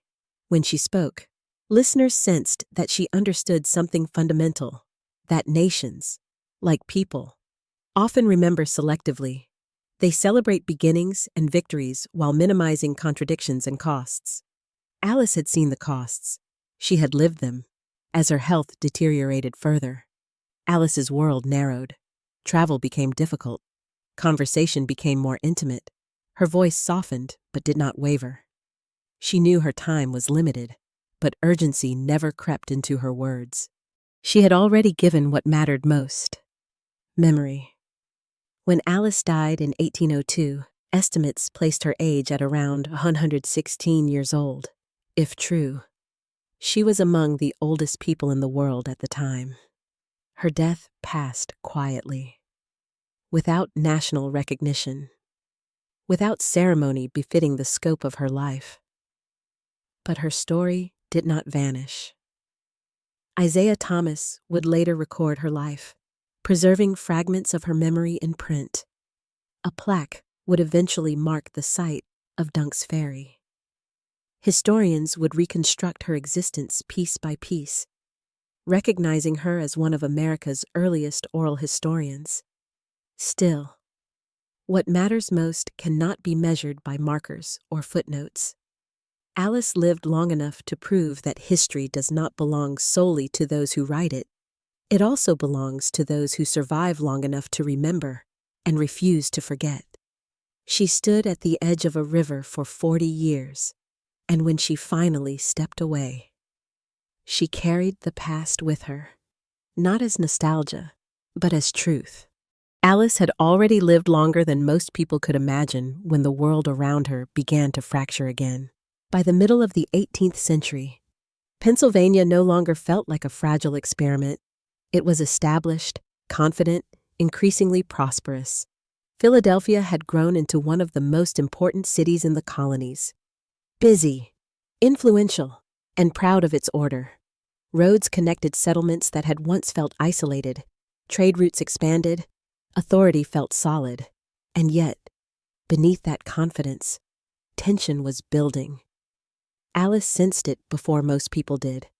She had learned, over decades, that instability announced itself quietly. It arrived not through open panic, but through subtle changes in conversation. Voices tightened. Jokes lost their humor. Questions went unanswered. People spoke of danger indirectly, circling around it rather than naming it outright. This was how war approached.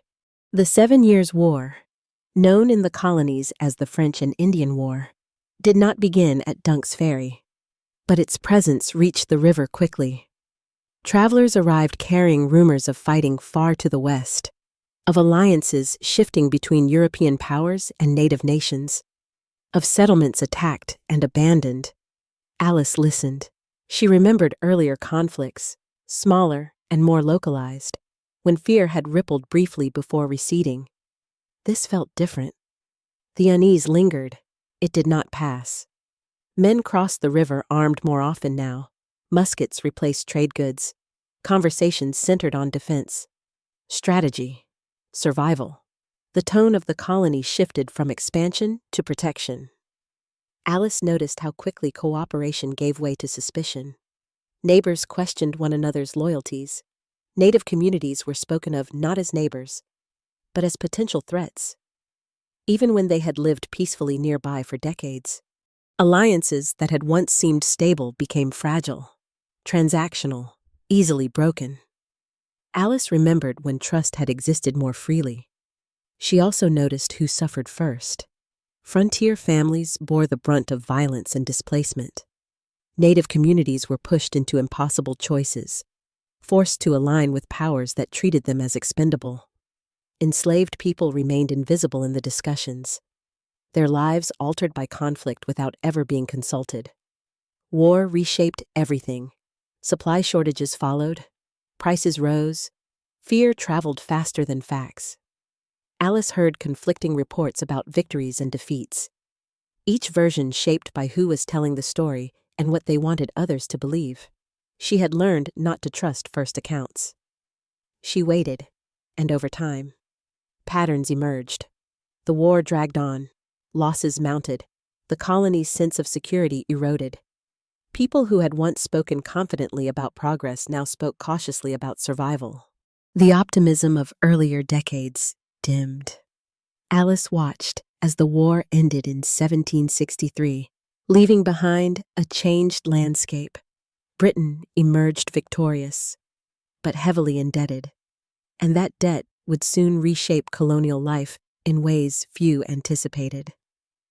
Alice sensed that something larger was beginning. She had lived long enough to know that wars rarely ended when the fighting stopped.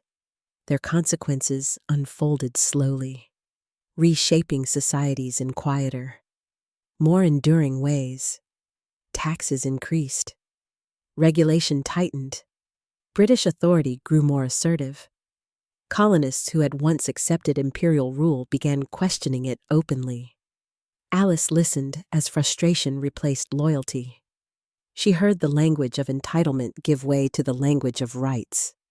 She noticed how often people spoke of unfairness and how rarely they acknowledged the unfairness that had always existed for others. The war had changed expectations. It had also exposed contradictions. Men who demanded autonomy from Britain continued to deny it to those beneath them. Calls for liberty grew louder even as enslavement persisted. Alice did not need to analyze these contradictions intellectually. She lived them. As the years passed, revolutionary sentiment gathered momentum, pamphlets circulated, meetings multiplied, arguments sharpened. The colony's relationship with Britain strained further with each new policy. Alice had witnessed political shifts before, but never on this scale. She sensed that the world she had known for nearly a century was approaching another threshold, one that would redefine power, identity, and belonging. And once again, Alice found herself standing near the center of change, not as a participant, not as a decision-maker, but as a witness who had seen enough to recognize that whatever came next would carry both promise and cost. The world was beginning to shake. And Alice, who had outlived so many certainties already, prepared herself to watch another one fall. Revolutions do not begin with shouts. They begin with whispers. Alice heard them everywhere. She heard them in the impatience of merchants who once prided themselves on loyalty to the crown. She heard them in the guarded tone of officials who suddenly chose their words more carefully. She heard them in taverns, at river crossings, in the pauses between sentences where certainty used to live. After the 7 Years' War, Pennsylvania changed its posture. Britain's victory had come at a cost, and the empire expected its colonies to help pay the debt. New taxes appeared. New regulations followed. Authority that had once felt distant now pressed closer, heavier, more intrusive. Alice listened as complaints sharpened into arguments. At first, colonists spoke of inconvenience. Then they spoke of injustice. Then, quietly, they spoke of defiance. The language of grievance evolved, step by step, until it reached a point where it could no longer retreat. Alice had lived long enough to recognize this progression. She remembered earlier moments of dissatisfaction that had fizzled out, absorbed back into routine. This was different. This time, Resentment did not fade. It organized. People began to speak openly of rights, not as privileges granted by a king, but as inherent entitlements. Pamphlets circulated. Meetings multiplied. The same names appeared again and again in conversation. Men who framed rebellion as reason and resistance as duty. Alice noticed how quickly courage spread once fear lost its monopoly. She also noticed who remained absent from these discussions. Enslaved people were rarely mentioned except as property. Native communities were discussed primarily as threats or obstacles. The promise of liberty was expansive in rhetoric, narrow in application. Alice did not interrupt these conversations. She had learned that silence often revealed more than argument. She observed how men who demanded freedom for themselves hesitated when asked to extend it to others. She heard justifications form instinctively, polished by repetition.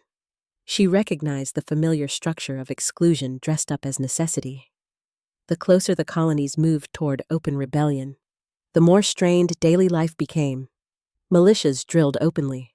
Weapons crossed the river more frequently than goods.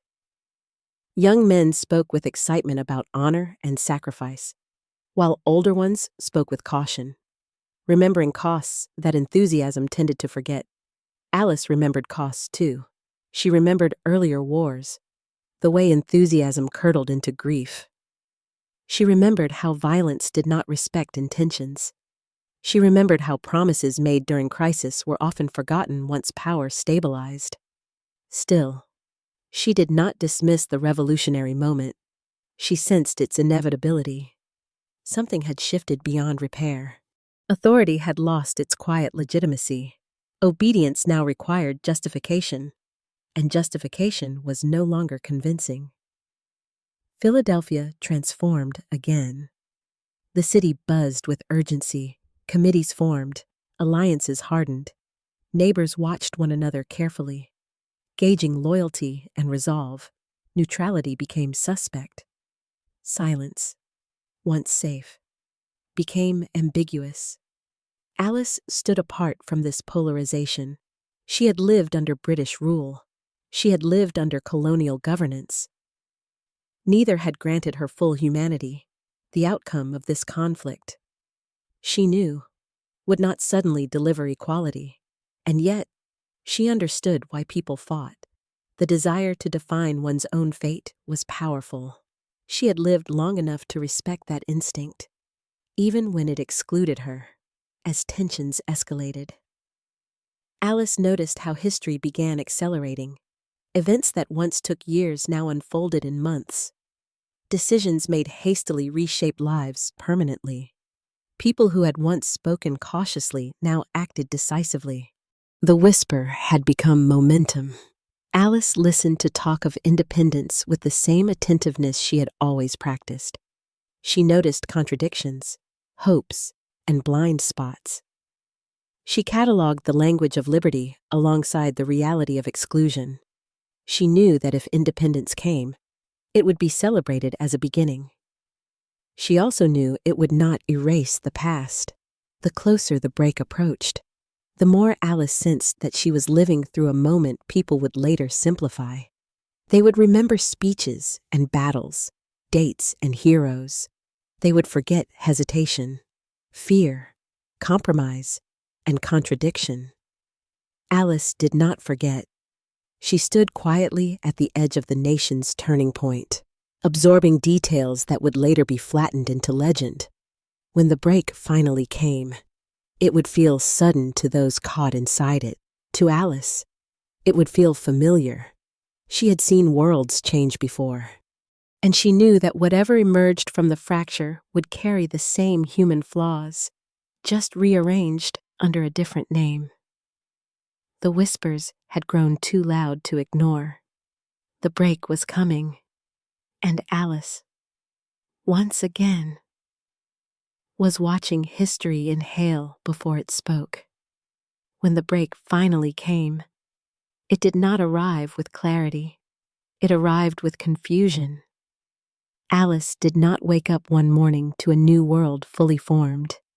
Independence unfolded unevenly, in fragments, rumors preceding facts, victories exaggerated, defeats minimized. The idea of a new nation moved faster than its reality. She had seen this before. Declarations, she knew, were easier than transformation when the colonies formally severed their ties to Britain. Celebration rippled through Pennsylvania. Bells rang. Crowds gathered. Words like freedom, liberty, and self-rule filled the air with a force that felt almost physical. Alice heard those words everywhere. She heard them spoken with joy, with relief, with defiance. She also heard them spoken with uncertainty, as if people were trying to convince themselves as much as one another. For many, independence meant possibility. For Alice, it meant observation. She watched as the symbols of authority changed. British officials departed. New leaders stepped forward. Flags replaced flags. Laws were rewritten. Titles shifted. But beneath the surface, the structure of daily life remained familiar. Power still concentrated upward. Labor still flowed downward. And people like Alice remained largely unacknowledged. She did not feel surprised by this. She had lived too long to expect revolutions to transform everything at once. She had watched too many promises narrow once they met reality. Independence did not erase inequality. It rearranged it. Still, something mattered about this moment. For the first time, the idea that authority could be challenged openly had been proven. The belief that power was not divinely fixed had taken root. Even if those ideas were unevenly applied, they existed now and could not be entirely undone. Alice understood the significance without benefiting from it directly. She listened as people debated the meaning of freedom in the years that followed. She heard arguments about representation, taxation, and governance. She noticed how quickly unity fractured into disagreement once the common enemy disappeared. The new nation struggled to define itself. Alice recognized the struggle. She had watched Pennsylvania define itself decades earlier, with the same mixture of idealism and contradiction. She knew that identity was not forged in moments of triumph, but in how a society treated those it did not center. In this regard, the new United States revealed itself slowly. Slavery persisted. Native displacement continued. Women remained excluded from political power. Alice did not frame these realities as betrayal. She framed them as continuity. Change. She had learned, moved at different speeds for different people. Independence accelerated opportunity for some and postponed justice for others. She also noticed how quickly history began polishing itself. Stories of the revolution became cleaner, simpler, more heroic. Complexity faded. Doubt disappeared. The messy debates she had overheard were replaced by confident narratives. Alice's memory did not align with those narratives. She remembered fear as clearly as courage. She remembered disagreement as vividly as unity. She remembered how close failure had felt at certain moments, details that did not survive into celebration. When she spoke of the revolution, she did so without reverence or cynicism. She described it as she had lived it, uncertain, uneven, and unresolved. Some listeners found this grounding. Others found it uncomfortable. They wanted a past that justified the present. Alice offered a past that complicated it. By now, Alice was extraordinarily old. Her life spanned before and after the birth of the nation. She had been born into a world where America was not even an idea and had lived long enough to see it struggling into form. Few could claim that perspective. Fewer still could articulate it so clearly. Her presence unsettled people not because she criticized the nation, but because she reminded them how recent and fragile it was. She embodied the fact that the United States was not ancient, not inevitable, not finished. It was an experiment still unfolding. Alice did not speak of independence as destiny. She spoke of it as choice, and choices, she knew, carried consequences that unfolded slowly, often beyond the lives of those who made them. As the new nation stabilized, Alice sensed a familiar shift. Attention moved forward, urgency faded. People became invested in progress, in expansion, in building something lasting. The past, once again, became inconvenient. Alice did not mind. She had never depended on recognition. What mattered was that she remembered. She remembered before independence, during it, and after it. She remembered the continuity that linked those eras, the persistence of power, the repetition of exclusion, the slow, uneven movement toward justice. She remembered that freedom had been proclaimed loudly, but delivered selectively, and she understood that memory itself was a form of resistance. By continuing to speak honestly, Alice preserved a version of the nation's birth that could not be fully absorbed into myth. She offered future listeners a chance to see independence not as a flawless origin, but as a contested beginning. She had lived through the birth of a nation, not as a founder, not as a hero, but as something far rarer. A witness who survived long enough to remember how uncertain it all had been. And in that remembering, Alice held the young country accountable, quietly, persistently, simply by telling the truth. Alice did not remember the exact day she stopped going to Dunk's Ferry. There was no moment marked by finality, no farewell spoken aloud. Her life had never been shaped by ceremonies, and this transition was no different. One season simply bled into the next, and at some point, she no longer stood at the river each morning. The ferry went on without her. That, more than anything else, confirmed what Alice had long understood. History rarely pauses for individuals, no matter how long they have served it. For more than 40 years, her life had been anchored to that crossing. The rhythm of her days had been dictated by water levels, weather, and the arrival of strangers. Leaving it behind required an adjustment she had never practiced, choosing how to spend her own time.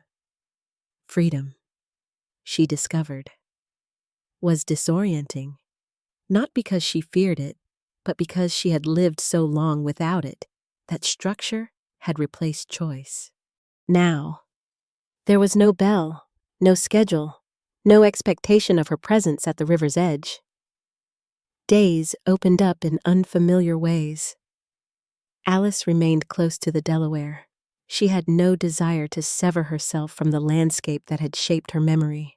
The river had been her witness, her companion, her measure of time. Moving too far from it would have felt like erasing herself.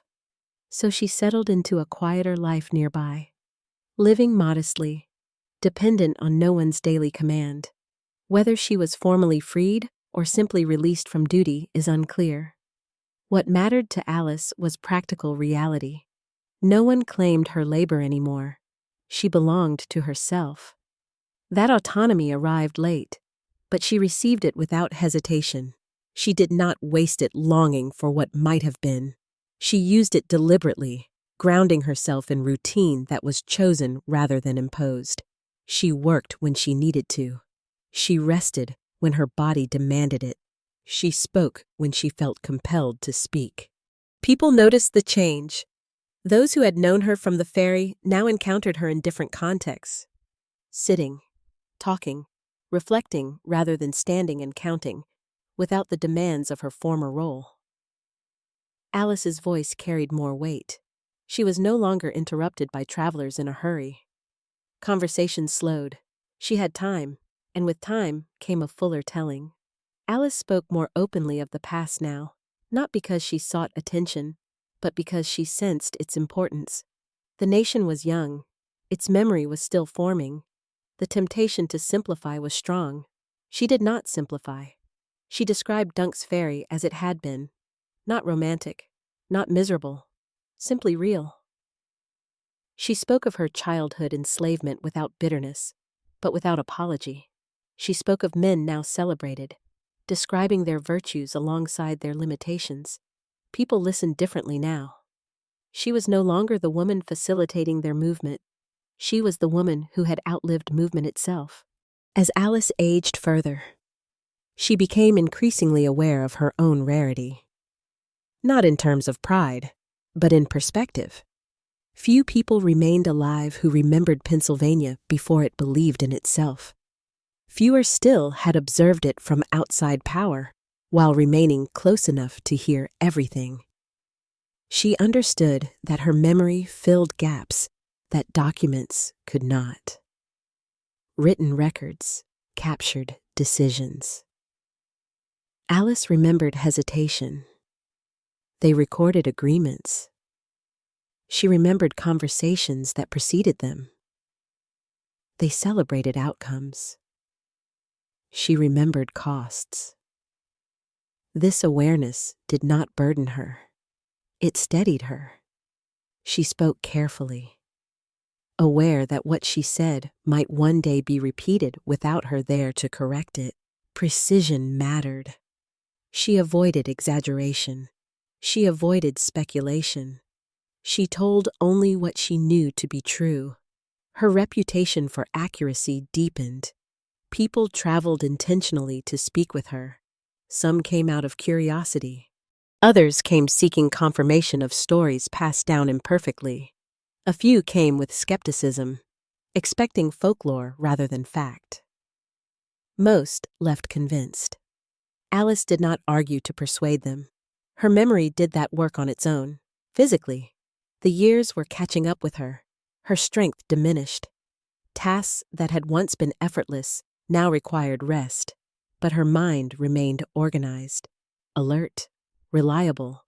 She associated events with seasons, faces with years, changes with causes. She had spent too long observing to lose clarity now. Leaving the ferry had not diminished her relevance. It had sharpened it. She was no longer tied to one place, one function, one obligation. She was free to become what her life had prepared her to be all along. A keeper of memory, a witness without allegiance, a woman who had lived long enough to see that history was not something that happened once and settled. It was something that required tending. And Alice, having stepped away from the river, had not stepped away from her purpose.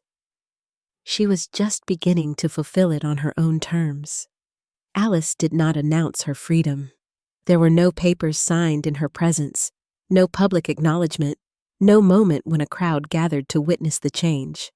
Her transition from bondage to autonomy unfolded the way most of her life had, quietly, without witnesses, without validation from authority. Yet the difference was unmistakable. For the first time, her days were not claimed before they began. She woke when her body allowed. She chose how long to sit in the morning light. She decided when to work, when to speak, when to be silent. These choices may have seemed small to others, but to Alice they represented something profound. Ownership of time. Time had always been taken from her. Now, it was hers. She did not romanticize this late-arriving freedom. She knew too much to expect it to heal everything it came too late to protect. Her body carried the evidence of decades of labor. Her health, while remarkably resilient, bore the quiet damage of endurance. But freedom did not need to be perfect to be real. Alice structured her days carefully, creating routines that felt familiar without replicating control. She worked when she could, often fishing in the Delaware River as she had done for years, even in advanced age. She rowed out into the water, steady and focused. Returning with fish she salted and sold. Work, to Alice, was not submission. It was independence. Selling what she caught with her own hands affirmed something she had rarely been allowed to feel, that her survival no longer depended on permission. She lived modestly, without excess, without expectation of comfort beyond what she could maintain herself. She did not seek charity. She sought dignity. Her faith deepened during this period. She attended church when possible, sometimes traveling on horseback even as her strength waned. When her eyesight began to fail, she asked others to read the Bible to her. Scripture, for Alice, was not escape. It was grounding, a framework through which she interpreted suffering, endurance, and time. She did not ask why her life had unfolded as it had. She asked how to live what remained of it with intention.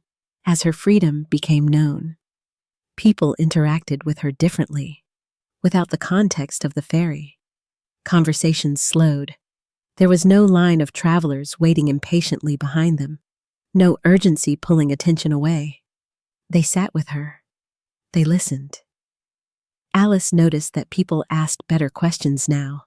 They wanted to know how the colony had felt in its earliest years, not just what had happened. They wanted to understand how change had unfolded, not just when. She answered carefully. She did not elevate herself in the story. She described events as she had experienced them, grounded, incomplete, human. She acknowledged what she did not know. She corrected what she knew to be false. Her credibility rested in restraint. Some listeners arrived skeptical. An elderly black woman who could not read or write did not match their expectations of authority. But skepticism faded quickly when her recollections aligned with documented events, when her descriptions matched maps, records, and ruins. Alice's memory did not contradict history. It completed it. She became, without seeking it, a point of reference. When stories conflicted, people asked what Alice remembered. When locations were debated, she pointed out where things had once stood. When timelines blurred, she clarified sequence and cause. This role carried weight. Alice understood that memory could be misused as easily as it could be ignored. She resisted embellishment. She refused to dramatize. She corrected people gently when they exaggerated her age or experiences. Accuracy mattered more to her than attention. Her body continued to weaken as years passed. Her eyesight failed completely. Her teeth fell out. Her hair turned perfectly white. She moved more slowly, spoke more softly, but lost none of her clarity. Those who visited her in these years remarked on her composure. She did not complain about pain. She did not express regret. She spoke as someone who had accepted the totality of her life. The injustice, the endurance, the quiet victories, without needing to reinterpret it as something else. Alice had lived long enough to understand that meaning was not assigned retroactively. It was practiced daily. Her freedom did not rewrite her past, but it transformed her present. She could now speak without restraint, remember without fear, and exist without being owned. The nation around her was still grappling with its own definitions of liberty and justice. Alice did not wait for it to catch up. She lived her freedom fully within the limits of her remaining years. And in doing so, she embodied a truth the young country struggled to admit. Freedom did not always arrive with celebration. Sometimes it arrived quietly, late, incomplete, but real, and sometimes. That was enough. As Alice moved deeper into old age, She became increasingly aware of something most people never have to confront. She existed almost entirely outside the written record. There were no birth certificates bearing her name, no contracts documenting her years of labor, no letters written in her hand. The institutions that recorded the lives of others had never made space for hers. And yet, people knew who she was. That knowledge lived not in archives, but in memory, passed from mouth to ear, reinforced by repetition, strengthened by consistency.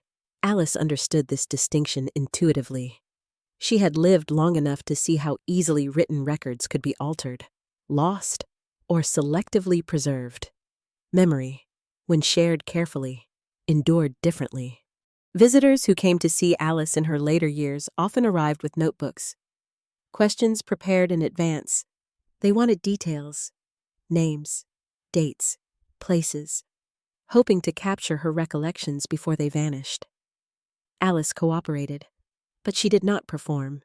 She answered only what she knew. When she did not remember something clearly, she said so. She refused to guess. This honesty frustrated some listeners who wanted neat stories. Others recognized it as the very thing that made her trustworthy. She had nothing to gain from embellishment. She was not building a legacy. She was simply telling the truth as she remembered it. Alice noticed how people reacted to her age. Some exaggerated it dramatically, turning her into a curiosity rather than a witness. Others doubted it entirely, unable to accept that someone could live long enough to remember so much. She corrected both tendencies gently. Her age, remarkable as it was, mattered less to her than what it had allowed her to see. Longevity was not impressive by itself. Perspective was. She had lived through multiple political orders, multiple moral frameworks, multiple versions of authority. She had seen how each one claimed legitimacy and permanence, and how each one eventually changed. This knowledge gave her a calm that others mistook for detachment. In reality, Alice was deeply attentive. She listened to how the new nation spoke about itself. She noticed how quickly the revolution had become history, and how quickly history had become narrative. She heard the same simplifications she had seen before. Complexity flattened, contradiction minimized, discomfort smoothed over. She did not challenge these narratives publicly. She offered an alternative quietly. Those who took the time to sit with her encountered a past that resisted easy interpretation, a past where ideals coexisted with injustice, where progress required sacrifice, often from those who never benefited. Alice did not ask listeners to agree with her perspective. She asked them to consider it, as her physical world narrowed. Alice's inner world remained expansive. Blindness did not isolate her. She navigated her surroundings by memory and sound, orienting herself with the confidence of someone who had lived in one region long enough to internalize it completely. She recognized voices quickly. She remembered visitors years after their first meeting. She associated people with questions they had asked, concerns they had expressed, truths they had struggled to accept. She understood that listening was as important as speaking. Faith continued to anchor her, not as doctrine, but as rhythm. Prayer structured her days. Scripture, read aloud by others, offered continuity in a life that had been anything but predictable. She did not interpret her survival as divine reward. She interpreted it as responsibility. To remember clearly, to speak honestly, to resist the erasure that came so easily to those without power. As Alice approached the end of her life, her visits became fewer. Travel was difficult. Energy came in shorter bursts. But those who did see her remarked on her composure. She was not afraid. She had outlived fear many times over. She had seen enough to know that death was not the most powerful force shaping human lives. Forgetting was. Alice had spent her life resisting forgetting, first by observing, then by remembering, and finally by sharing. When she eventually passed away in 1802, there was no national mourning. no public commemoration. Her death was noted quietly, as her life had been lived, but the memory she left behind did not fade. Isaiah Thomas would later include her story in his collection of remarkable women, an act that ensured she would not vanish entirely from the historical record. Others would piece together fragments of her life, reconstructing what could be known. Still, what survives most vividly is not a timeline. It is a presence, an elderly woman who remembered a city before it knew itself, a former enslaved child who outlived empires, a witness whose life stretched across the birth of a nation and into its uncertain future. Alice lived outside the record, but because she remembered, and because others listened, she was never truly lost to history. She proved something essential, that even when power denies you a place on the page, your life can still shape what is remembered. And sometimes, memory alone is enough to endure. There was a time when people passed Alice without stopping. Now, they came looking for her. They traveled deliberately from nearby towns, from Philadelphia, from places farther along the Delaware, not because she was famous, but because word had spread that she remembered things no one else could explain. Not legends, not folklore, details. Alice had become old enough that memory itself had become her defining presence. She no longer needed a role or a place of work to anchor her importance. Her value was no longer tied to labor, but to perspective. She had lived long enough to see the beginning of beginnings. People sat with her for hours. They asked about Philadelphia before it had brick streets and institutions. They asked about the early Quakers, about William Penn before his name carried reverence, about the colony before it believed in its own virtue. They asked where buildings had once stood, where paths had run, where agreements had quietly reshaped the land. Alice answered without drama. She spoke slowly, carefully, as someone who understood that memory could be bent by haste. She did not rush to fill silence. She let questions settle before responding. Her stories carried weight because they were grounded in lived experience, not interpretation. She did not speak as a historian. She spoke as someone who had been there. What struck listeners most was not the scale of what she remembered, but the clarity. Alice could describe changes across nearly a century without confusion. She anchored events to seasons, to floods, to unusually harsh winters, to moments of fear or abundance. She remembered before there were maps to consult. People tested her memory, sometimes without admitting it. They asked the same question twice, weeks apart. They asked about details they believed to be obscure. Alice's answers remained consistent. That consistency convinced them. Soon.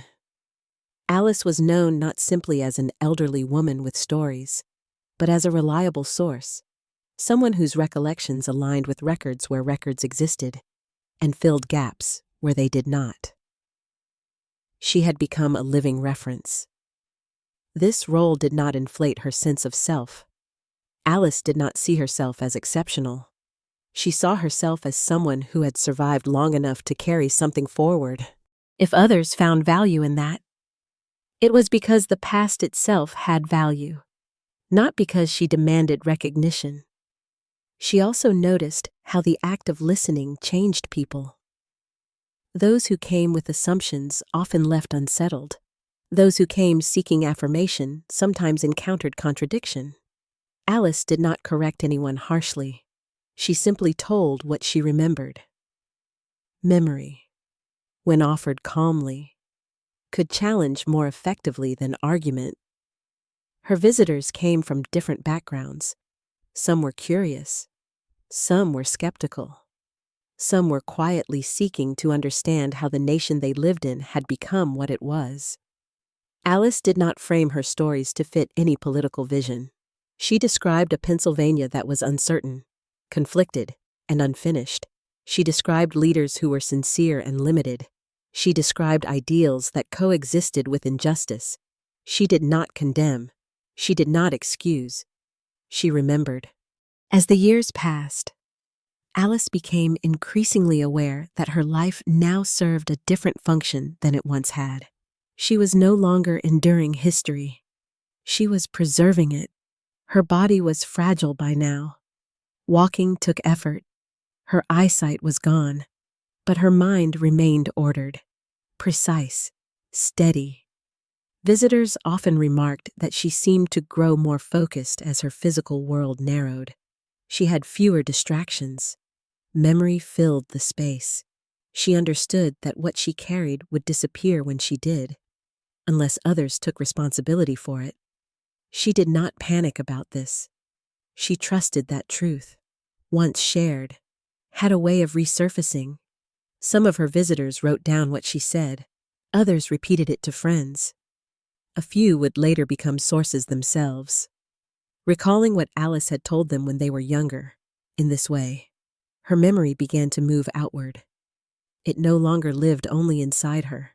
She had become part of a chain, one that connected the early colony to a nation still learning how to tell its own story. Alice did not know how long she had left. She did not need to. She had already done what mattered most. She had stayed long enough to speak, and people had stayed long enough to listen. For a woman born enslaved before America existed, that alone was a quiet, extraordinary victory. The nation continued forward, eager to define itself, and somewhere near the river that had shaped her life. Alice sat, blind but attentive, holding the past steady, so it would not slip away unnoticed. When Alice spoke of Philadelphia, she did not describe it as it was. She described it as it had been. Listeners often arrived expecting nostalgia, a softened, sentimental version of the past. What they encountered instead was something far more precise. Alice's memory did not blur the city into atmosphere. It reconstructed it, piece by piece. She spoke of streets before they were widened, of buildings that no longer stood, of churches rebuilt so many times that their original shapes were forgotten. She pointed, even after her sight was gone, to places where something once existed, explaining what had replaced it and when. People followed her directions and found she was right, where others saw empty ground or newer structures. Alice remembered foundations buried beneath progress. Her memory layered the present with the past, revealing how quickly change erased its own traces.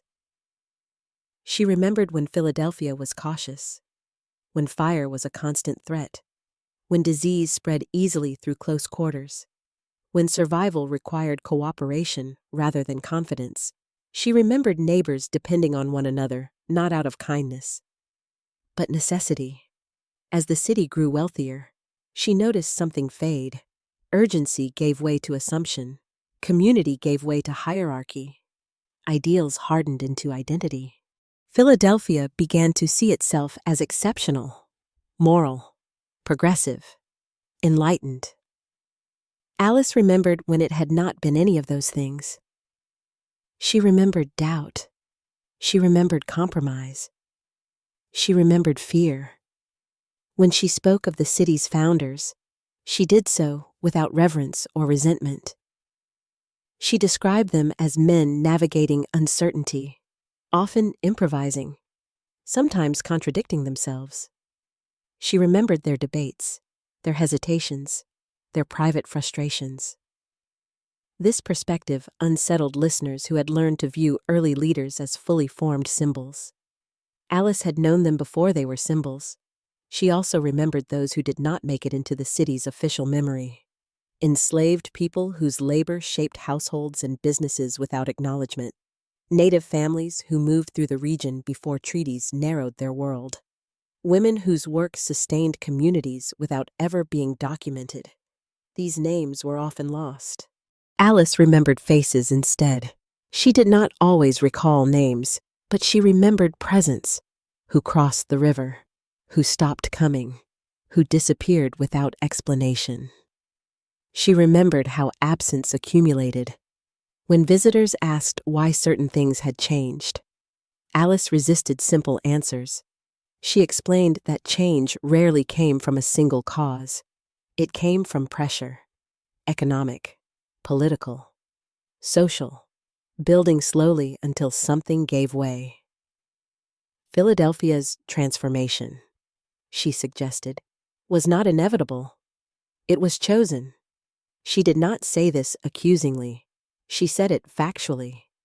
People listening to her began to understand that cities were not abstract entities. They were collections of decisions made by individuals, often under stress, often with incomplete information. Alice had watched those decisions unfold in real time. She remembered when the Delaware River felt wider, not physically, but socially, when its banks were not yet dominated by ownership and regulation. She remembered fishing freely, traveling without scrutiny, crossing without urgency. Now, the river was controlled. Bridges, laws, and schedules dictated movement. Progress had made things faster, safer, more efficient.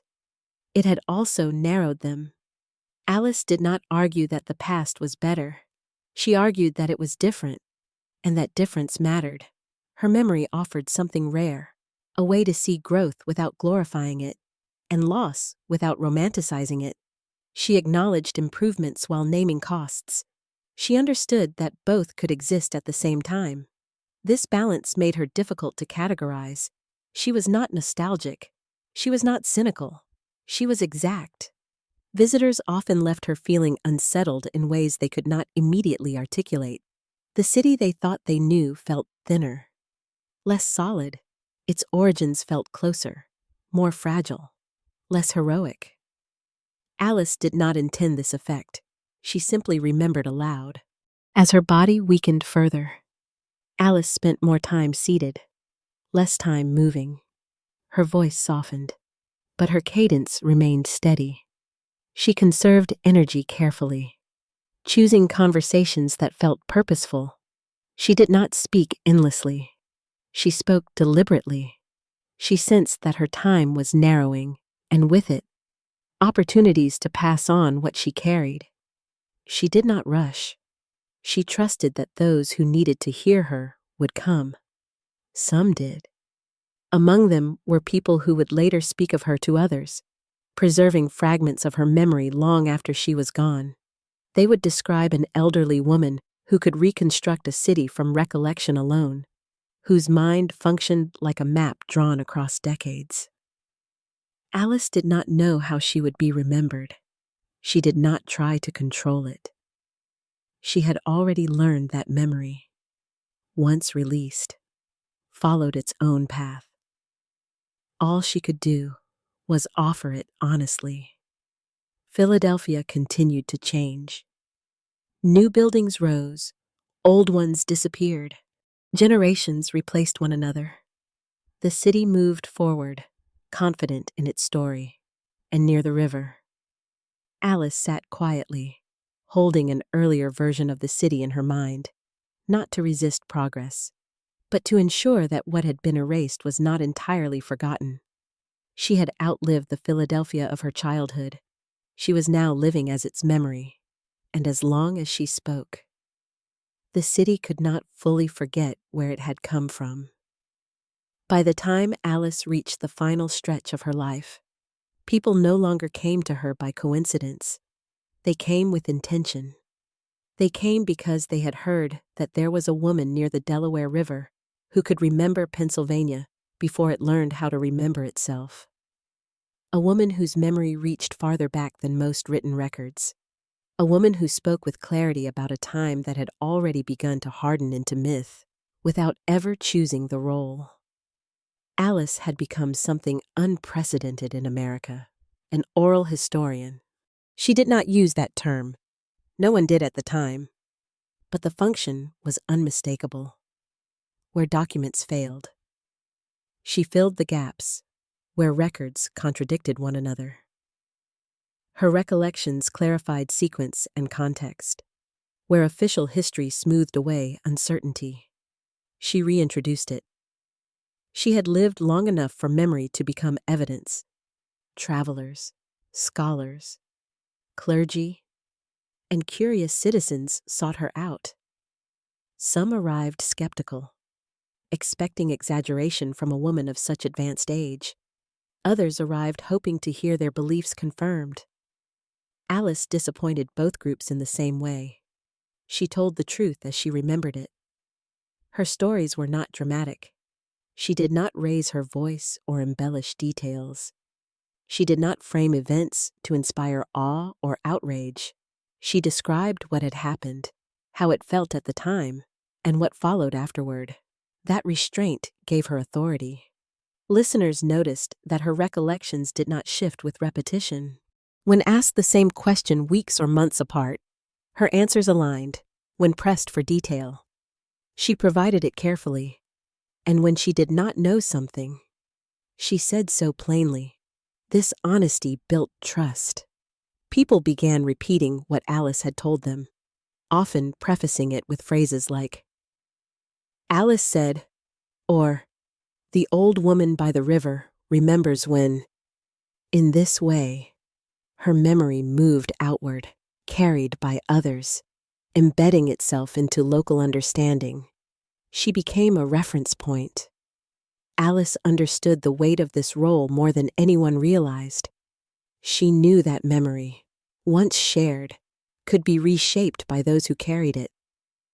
She resisted the urge to tell people what they wanted to hear. Accuracy mattered more to her than approval. She corrected listeners gently when they misrepresented her words. She clarified when stories drifted too far from what she had said. She was not protective of her reputation. She was protective of the past. Because she had lived long enough to know how easily it could be lost. She also knew that being remembered at all was unusual for someone like her. A Black woman born enslaved, unable to read or write, living most of her life without legal recognition, by all expectations. She should have vanished entirely from history. That she had not was something Alice did not take lightly. She did not interpret it as fate. She interpreted it as responsibility, as her strength diminished. Alice became more selective about when she spoke. Long conversations exhausted her. She chose moments carefully, conserving energy for questions that felt necessary rather than merely curious.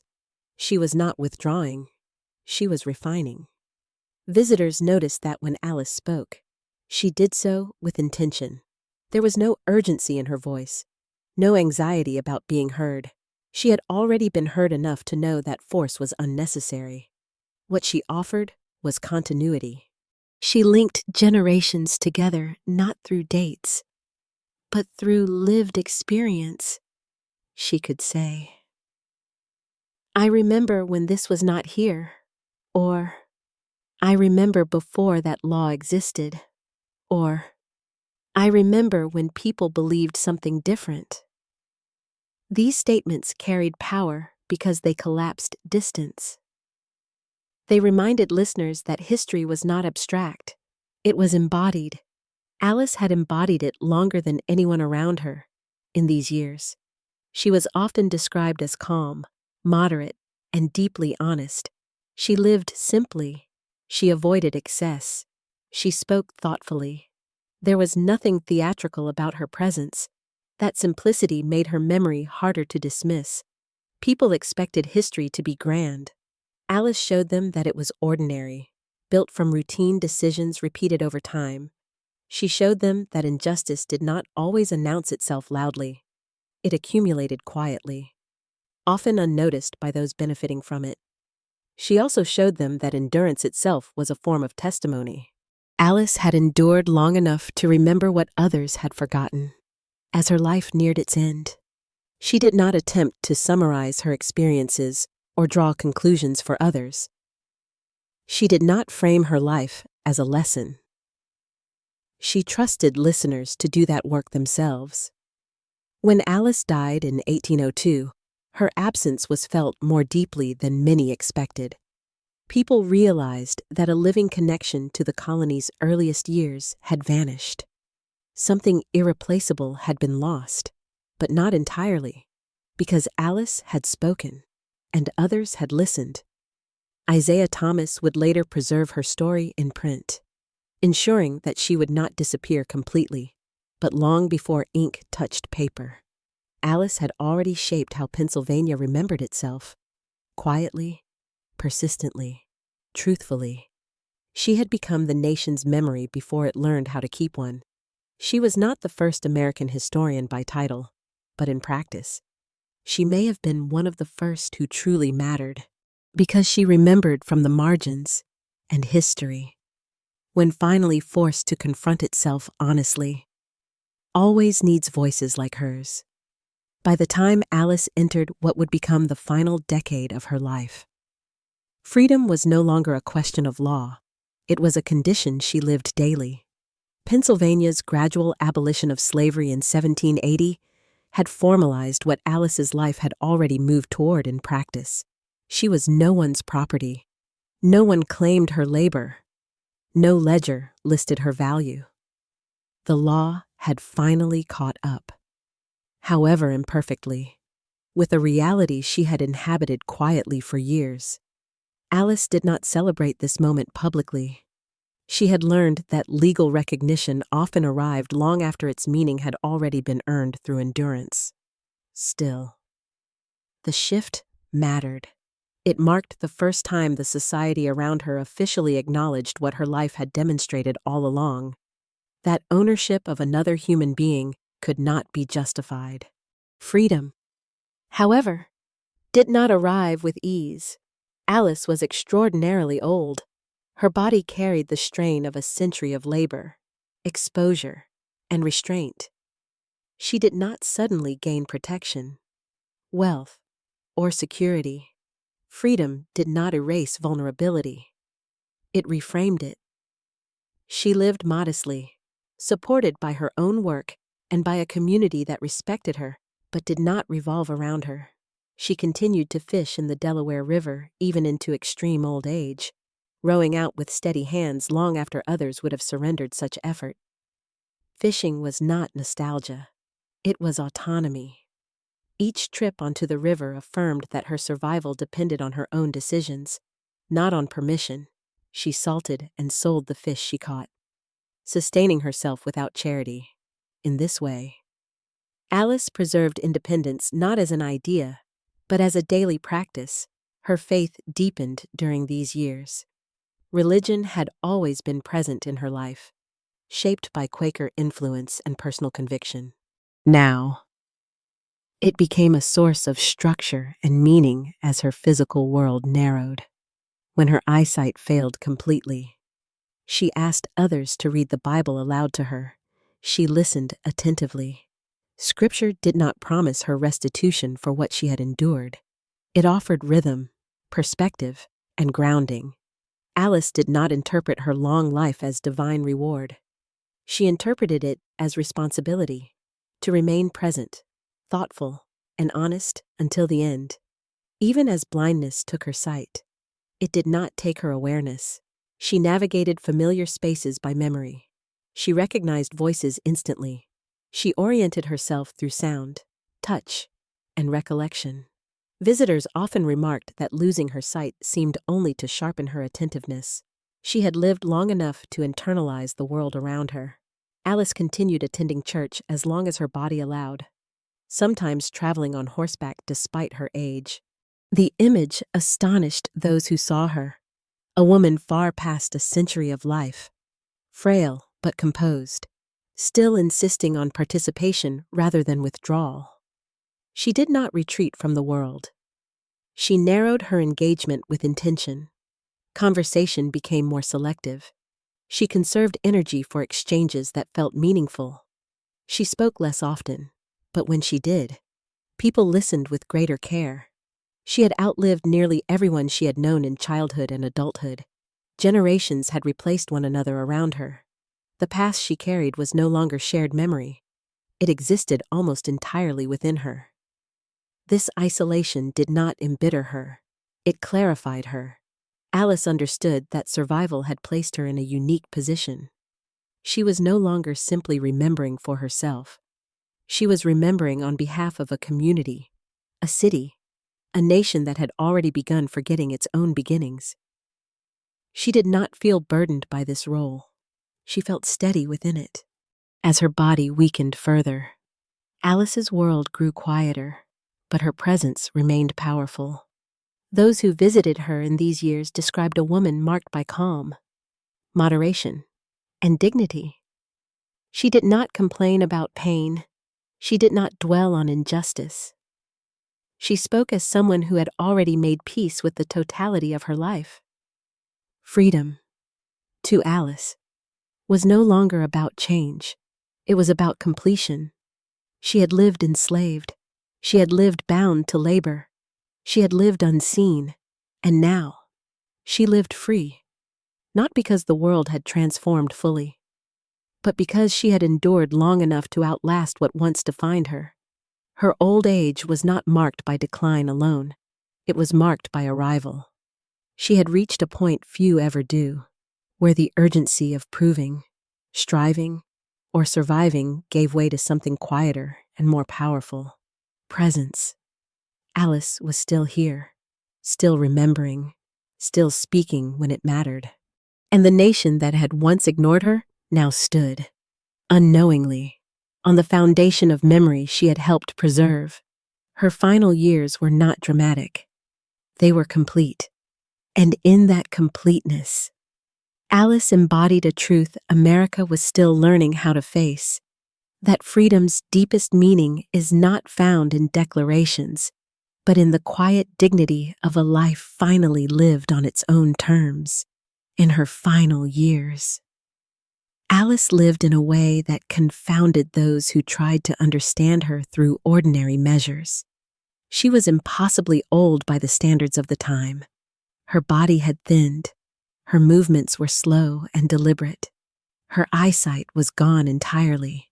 And yet, she was not diminished in the way people expected old age to look. She was present. Those who visited her remarked first on her composure. Alice did not seem fragile in spirit, even when her body clearly was. She sat upright. She listened closely. She responded with intention rather than habit. There was no sense of urgency in her manner, no anxiety about being heard before time ran out. She had already been heard. Alice understood something that few around her did. That meaning did not increase with volume. It deepened with precision, and precision required calm. She spoke less now.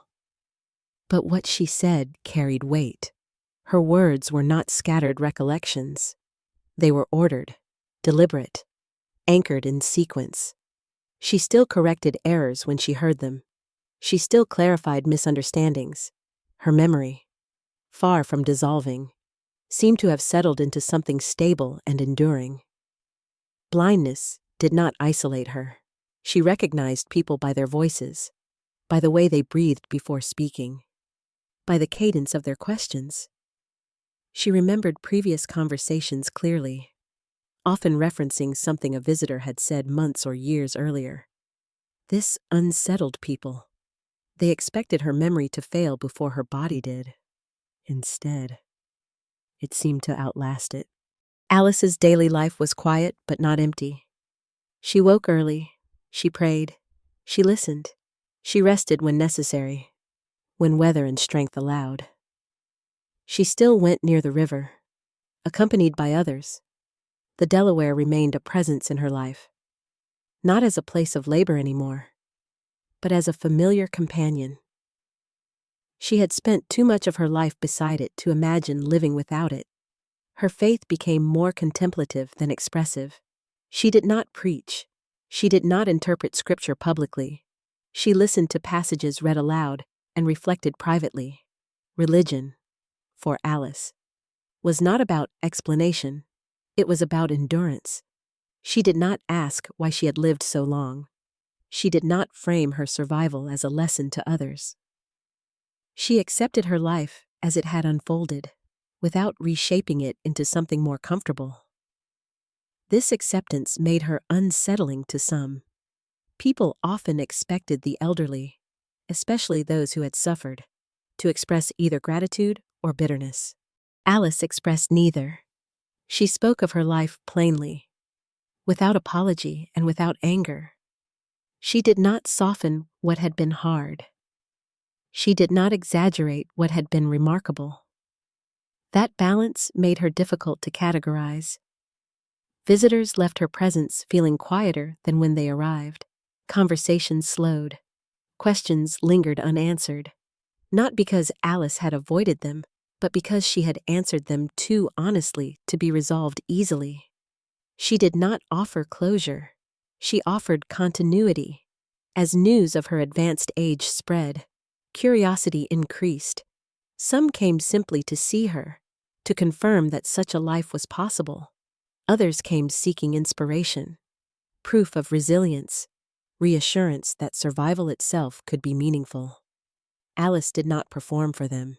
She did not recount her life dramatically. She did not highlight suffering. She did not frame herself as extraordinary. She spoke as someone who had lived long enough to understand that endurance was not heroic. It was necessary. She also understood that memory was not nostalgia. It was responsibility. Alice corrected people when they attempted to romanticize the past. She resisted the temptation to present early Pennsylvania as simpler or purer than it had been. She remembered hardship, fear, and moral compromise clearly. At the same time, she refused to reduce her life to suffering alone. She remembered laughter. She remembered ordinary kindness. She remembered moments of quiet stability that did not appear in records, but made survival possible.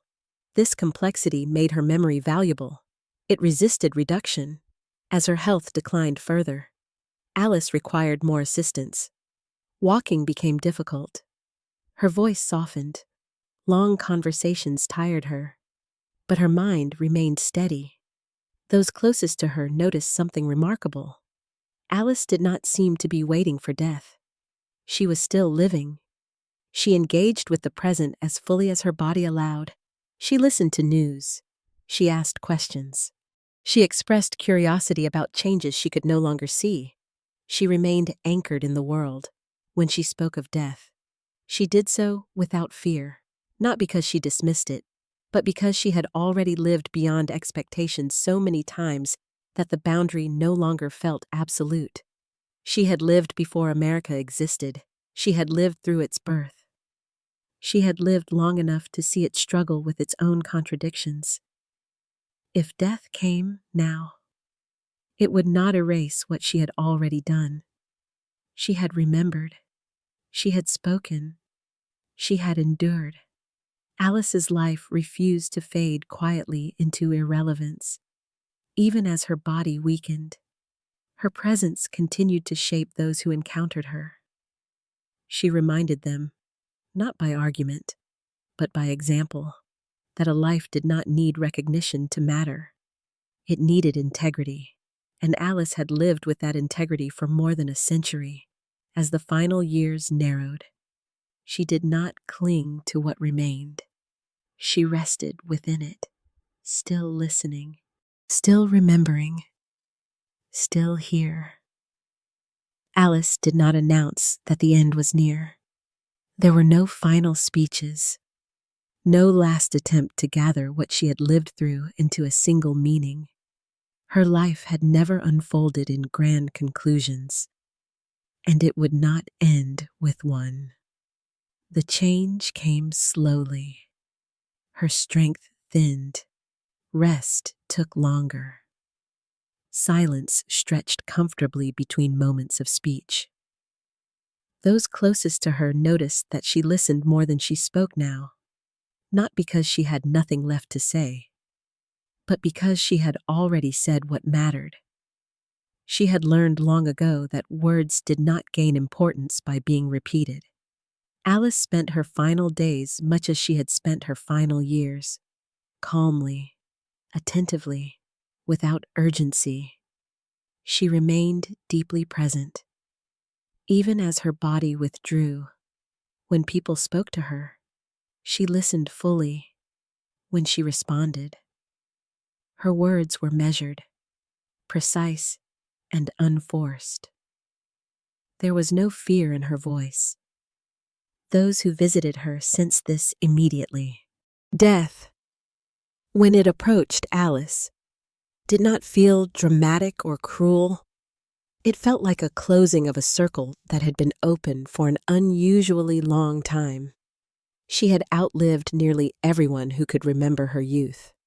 The world around her was populated by people whose grandparents had not yet been born when Alice was a child. The past she carried now belonged almost entirely to her, and still, she did not cling to it.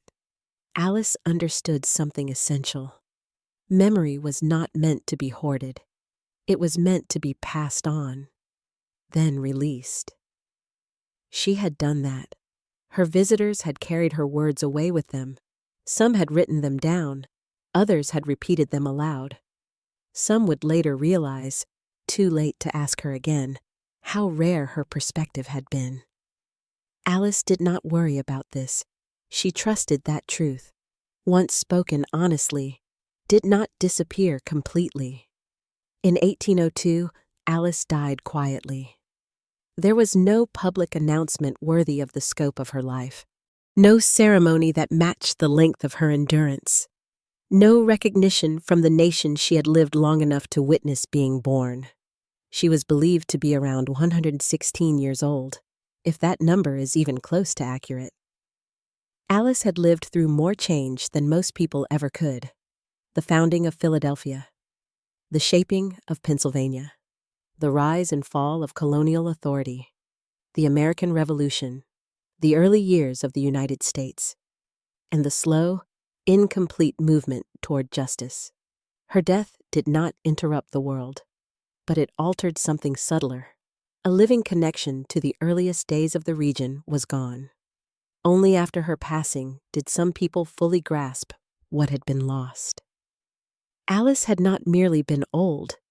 She had been a bridge between eras, between memory and record, between lived experience and official history. Isaiah Thomas would later preserve her story in print, placing her at the beginning of his collection of remarkable women. This act, small as it might seem, mattered enormously. Without it, Alice might have vanished entirely, her memory dissolving as those who knew her aged and died. Even so, what survived was fragmentary. There were gaps no one could fill, details that died with her, perspectives that could never be recreated. That is the nature of memory. Alice had resisted forgetting for as long as she lived, but she understood that no one person could carry the past forever. Her life was not a tragedy because it ended. It was remarkable because it endured. She had not been powerful. She had not been celebrated. She had not been protected by law for most of her life. And yet, she had shaped how a place remembered itself simply by being present long enough to observe it honestly. Alice's death closed a chapter that no one could rewrite. The ferry still existed in memory. The river still flowed. Philadelphia continued to grow, expand, forget, and remember selectively.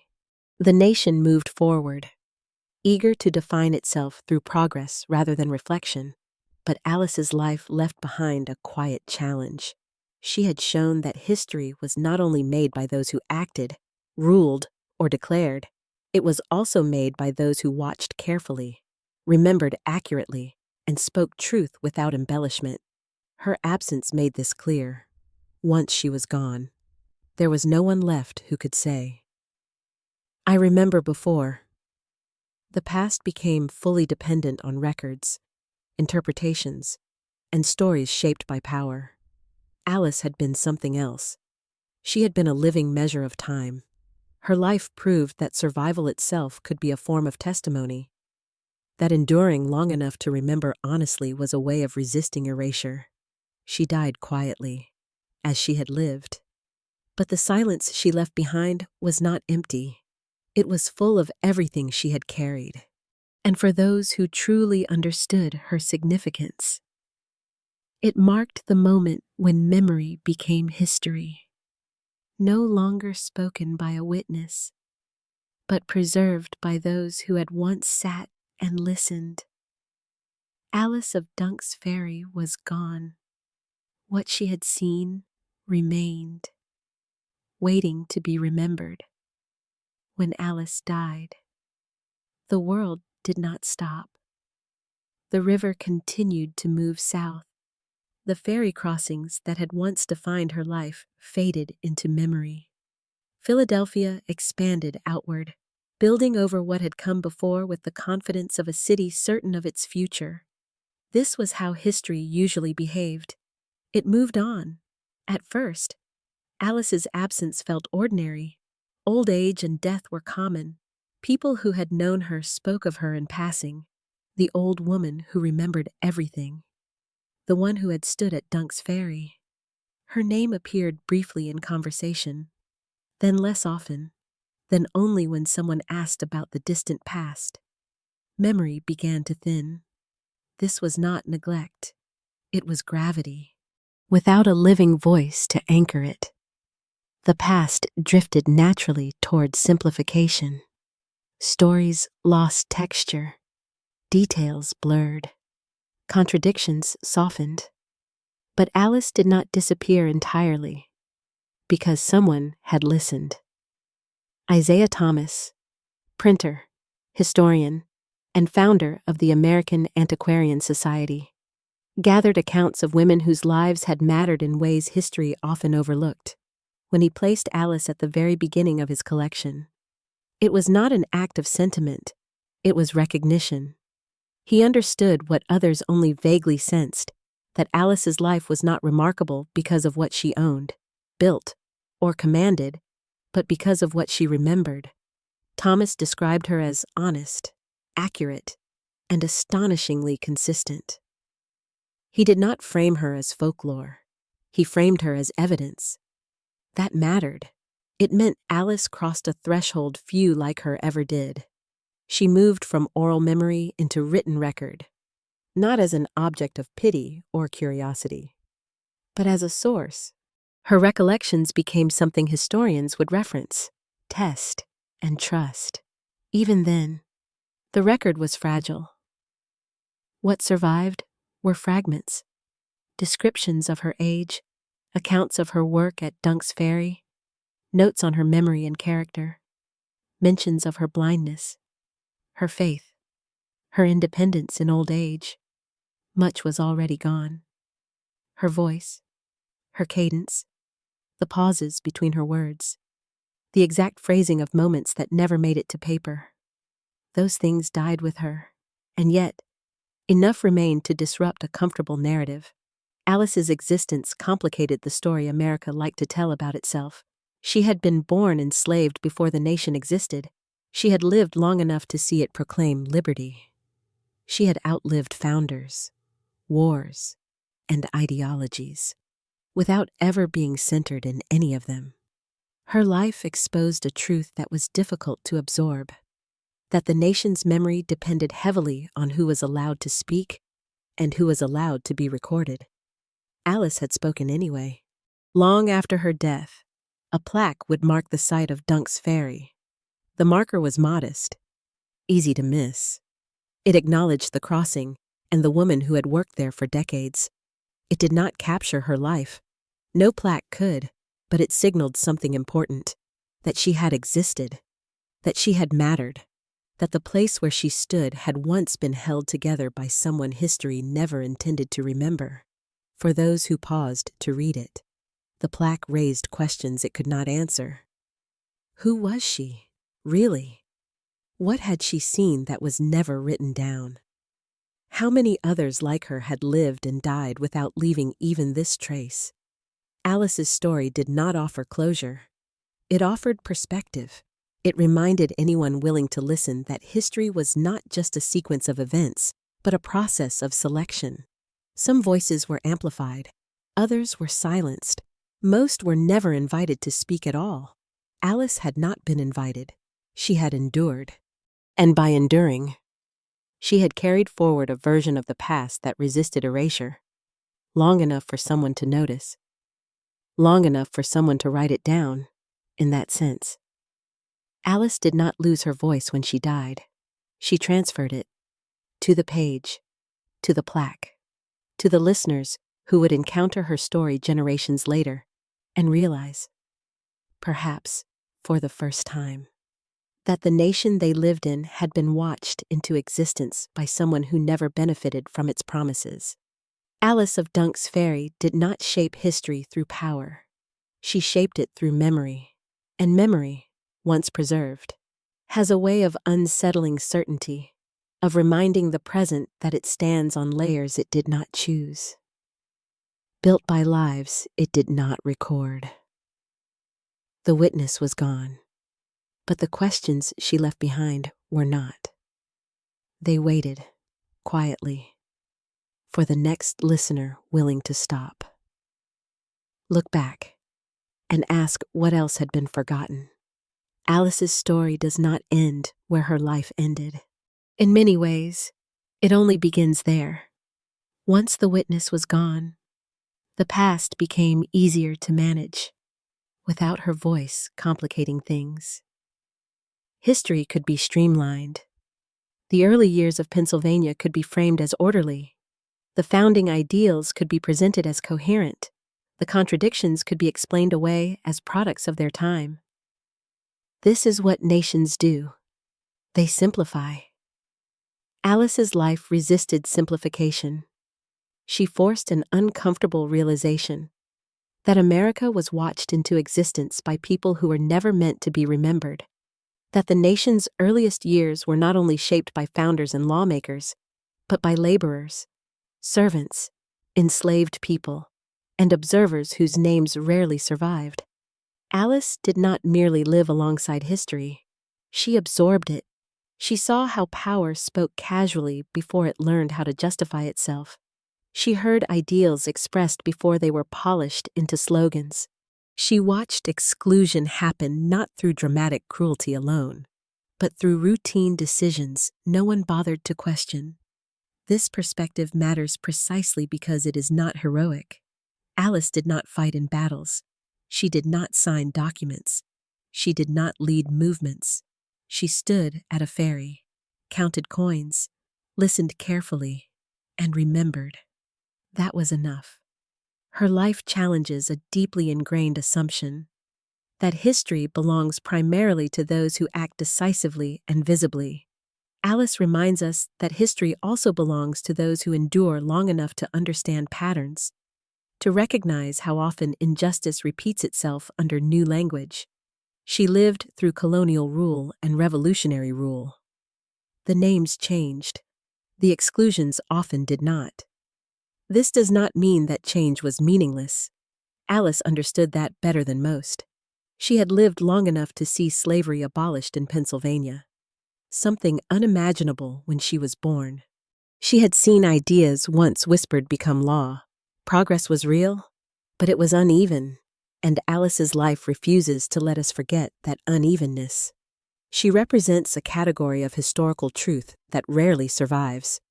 Memory from below, not ideology, not theory, lived continuity.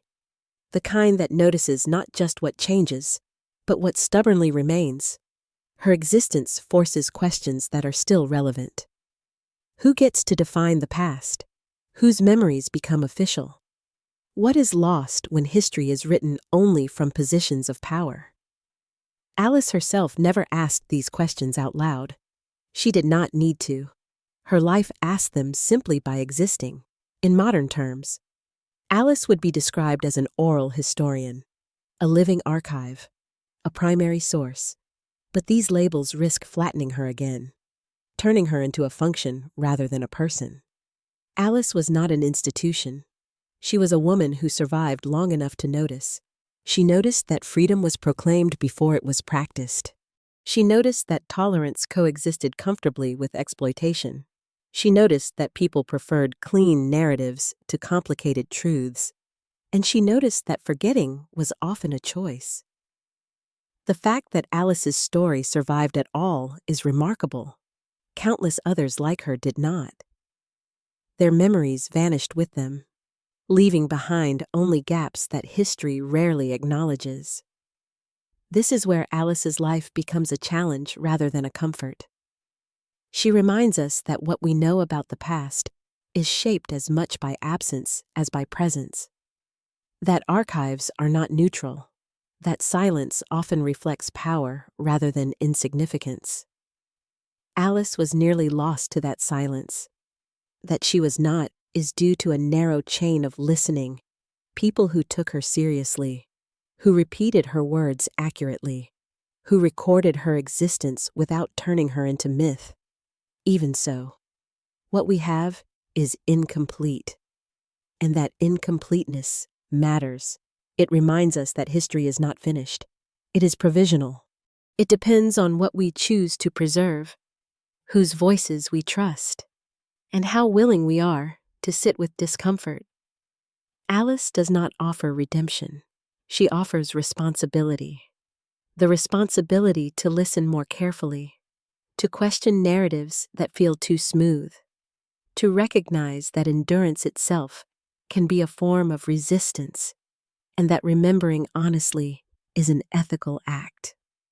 Her life urges us to widen the frame, to understand that America was not only built by founders, but watched by witnesses. That progress did not erase suffering. It layered over it.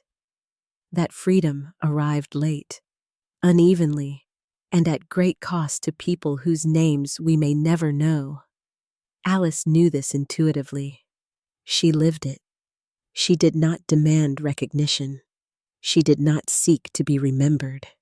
She simply stayed long enough to see the pattern and spoke when asked. That is why her story endures.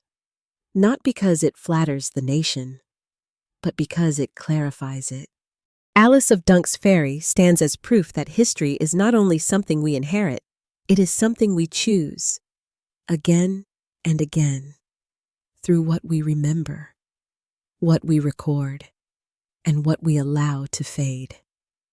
The witness is gone, but the responsibility she leaves behind remains, waiting for the next listener willing to hear what the past is still trying to say. If Alice's life teaches anything, it is this. History does not disappear all at once. It erodes. It fades when no one is listening. It distorts when convenience replaces honesty. It hardens into myth when complexity becomes uncomfortable. And most often, it vanishes quietly when the people who carried it are no longer here to speak. Alice stood in the way of that erasure for more than a century. She did not do it deliberately. She did it by surviving, by watching carefully, by remembering accurately, and by refusing, gently, persistently, to let the past be reduced to something simpler than it was. When she was born, America did not exist. When she died, it was still trying to decide what it meant. In between, Alice witnessed the transformation of Wildernes into colony, colony into nation, and ideals into institutions. She saw power take shape before it learned how to justify itself. She saw freedom proclaimed long before it was extended. She saw tolerance praised while exclusion endured, and she remembered all of it. Her life outlived the men who founded cities. It outlived wars that redrew maps. It outlived empires that believed themselves permanent. It even outlived the assumptions that tried to define her as invisible, insignificant, or forgettable. That alone is extraordinary. But Alice's true legacy is quieter. It lives in the way her story unsettles certainty, in the way it complicates pride without demanding shame, in the way it reminds us that the past was lived by people who did not know how history would judge them, and by people who were never meant to be judged at all. Alice belonged to the second group. She was not supposed to be remembered. She was supposed to disappear into the background of other people's lives, a nameless laborer at a river crossing, a figure without voice or consequence. That was the expectation. She outlived it, and in doing so, she revealed something uncomfortable but essential: that the nation's memory is incomplete without those it never intended to include. Alice did not change the course of history through action. She changed it through presence, by being there long enough to notice, by remembering long enough to challenge forgetting, by speaking plainly when asked, and remaining silent when silence was wiser. Her story reminds us that not all resistance is loud. Not all truth arrives through confrontation. Sometimes it arrives through endurance, through the simple refusal to forget what one has seen. Today, Alice of Dunk's Ferry is still not widely known. Her name does not appear in most textbooks. Her face is not carved into monuments.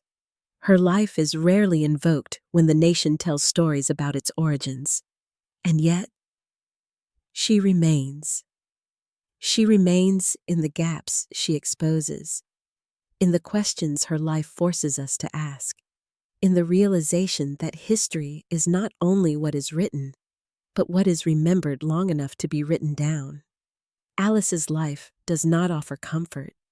It offers clarity. It shows us that America was watched into existence by people who were denied its promises, that freedom and exclusion grew side by side, that memory itself can be a form of power, fragile, contested, but necessary. She stood at a ferry and watched a nation pass before her eyes. She outlived it long enough to remind it who it had been. And now, long after her death, her story stands as a quiet challenge to every generation that comes after. Who are we listening to? Who are we forgetting? And what truths are we allowing to fade because they make us uncomfortable? Alice cannot answer those questions for us anymore, but she does not need to. She lived them, and because her memory survived, narrowly, imperfectly, but honestly, we are still being asked to reckon with what she saw. A woman born enslaved before a nation existed, a witness who outlived empire, revolution, and myth, a life that refused to disappear quietly. Alice of Dunk's Ferry did not ask to be remembered. She remembered, and in the end, that was enough.